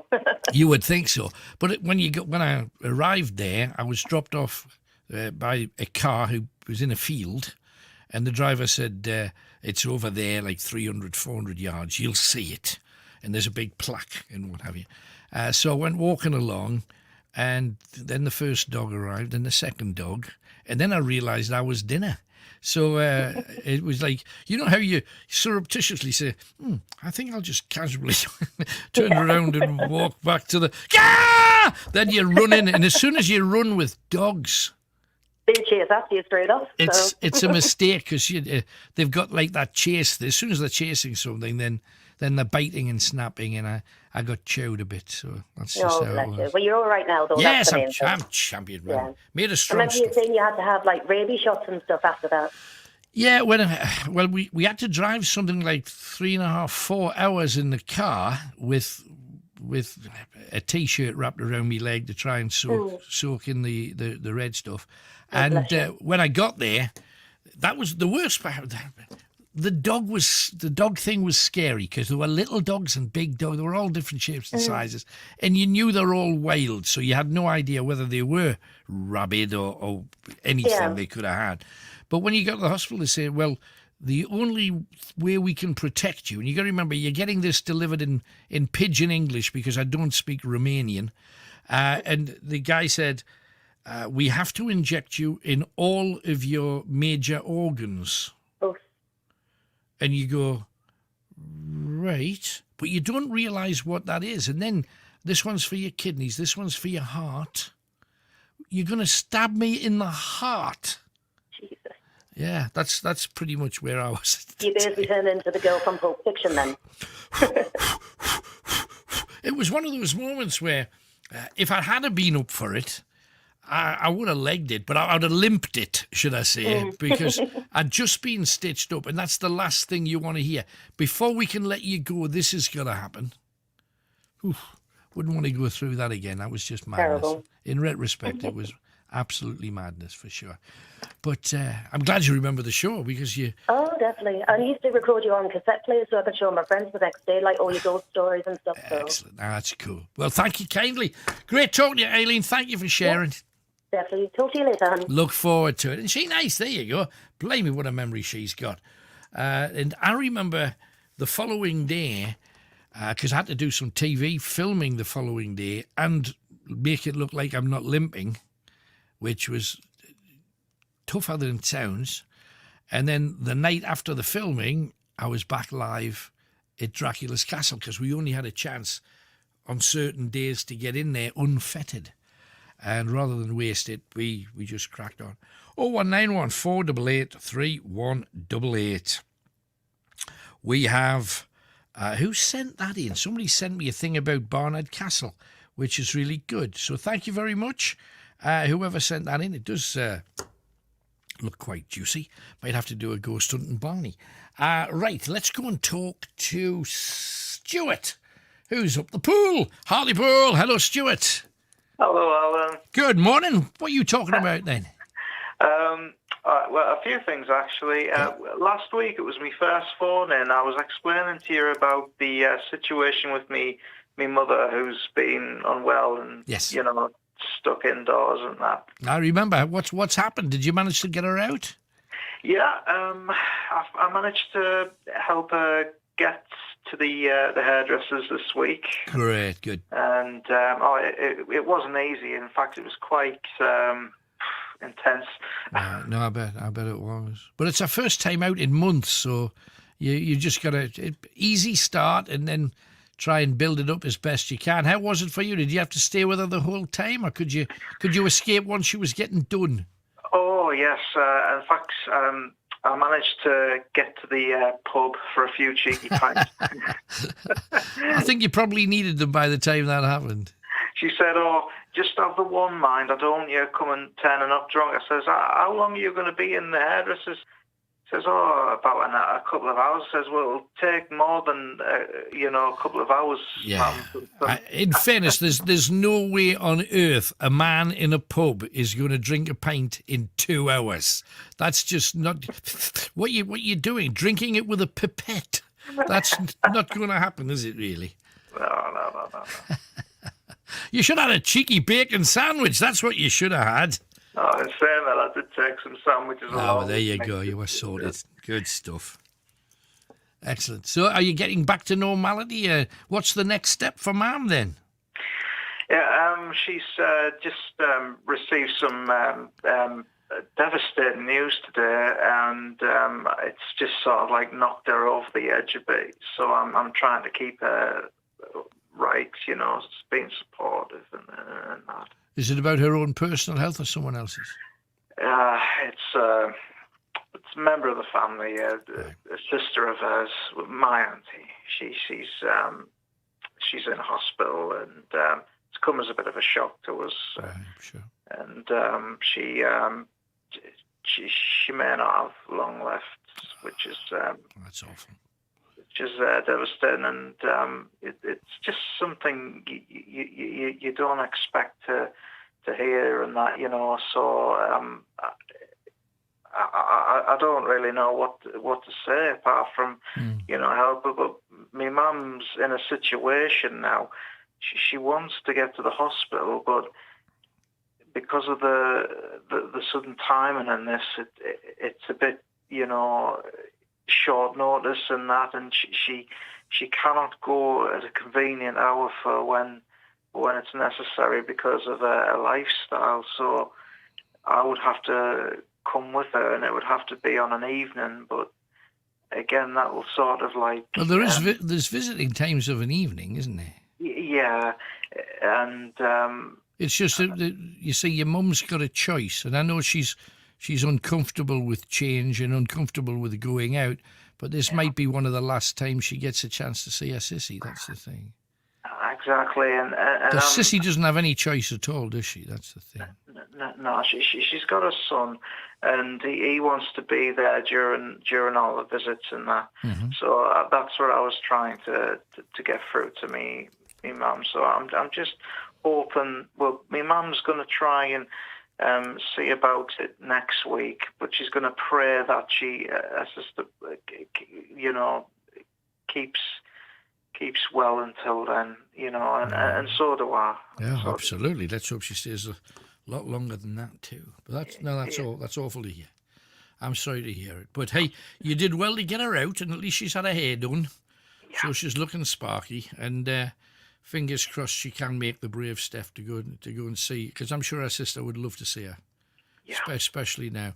Hey, but good talking to you, Stuart. Thank you for coming on. Well, before I go, can I just mention about earlier on? You were talking about clothing disasters. Yeah, you had one. I have, yes. The oldest clothing disaster I can relate to is when I was a teenager at school. Mm-hmm. Right.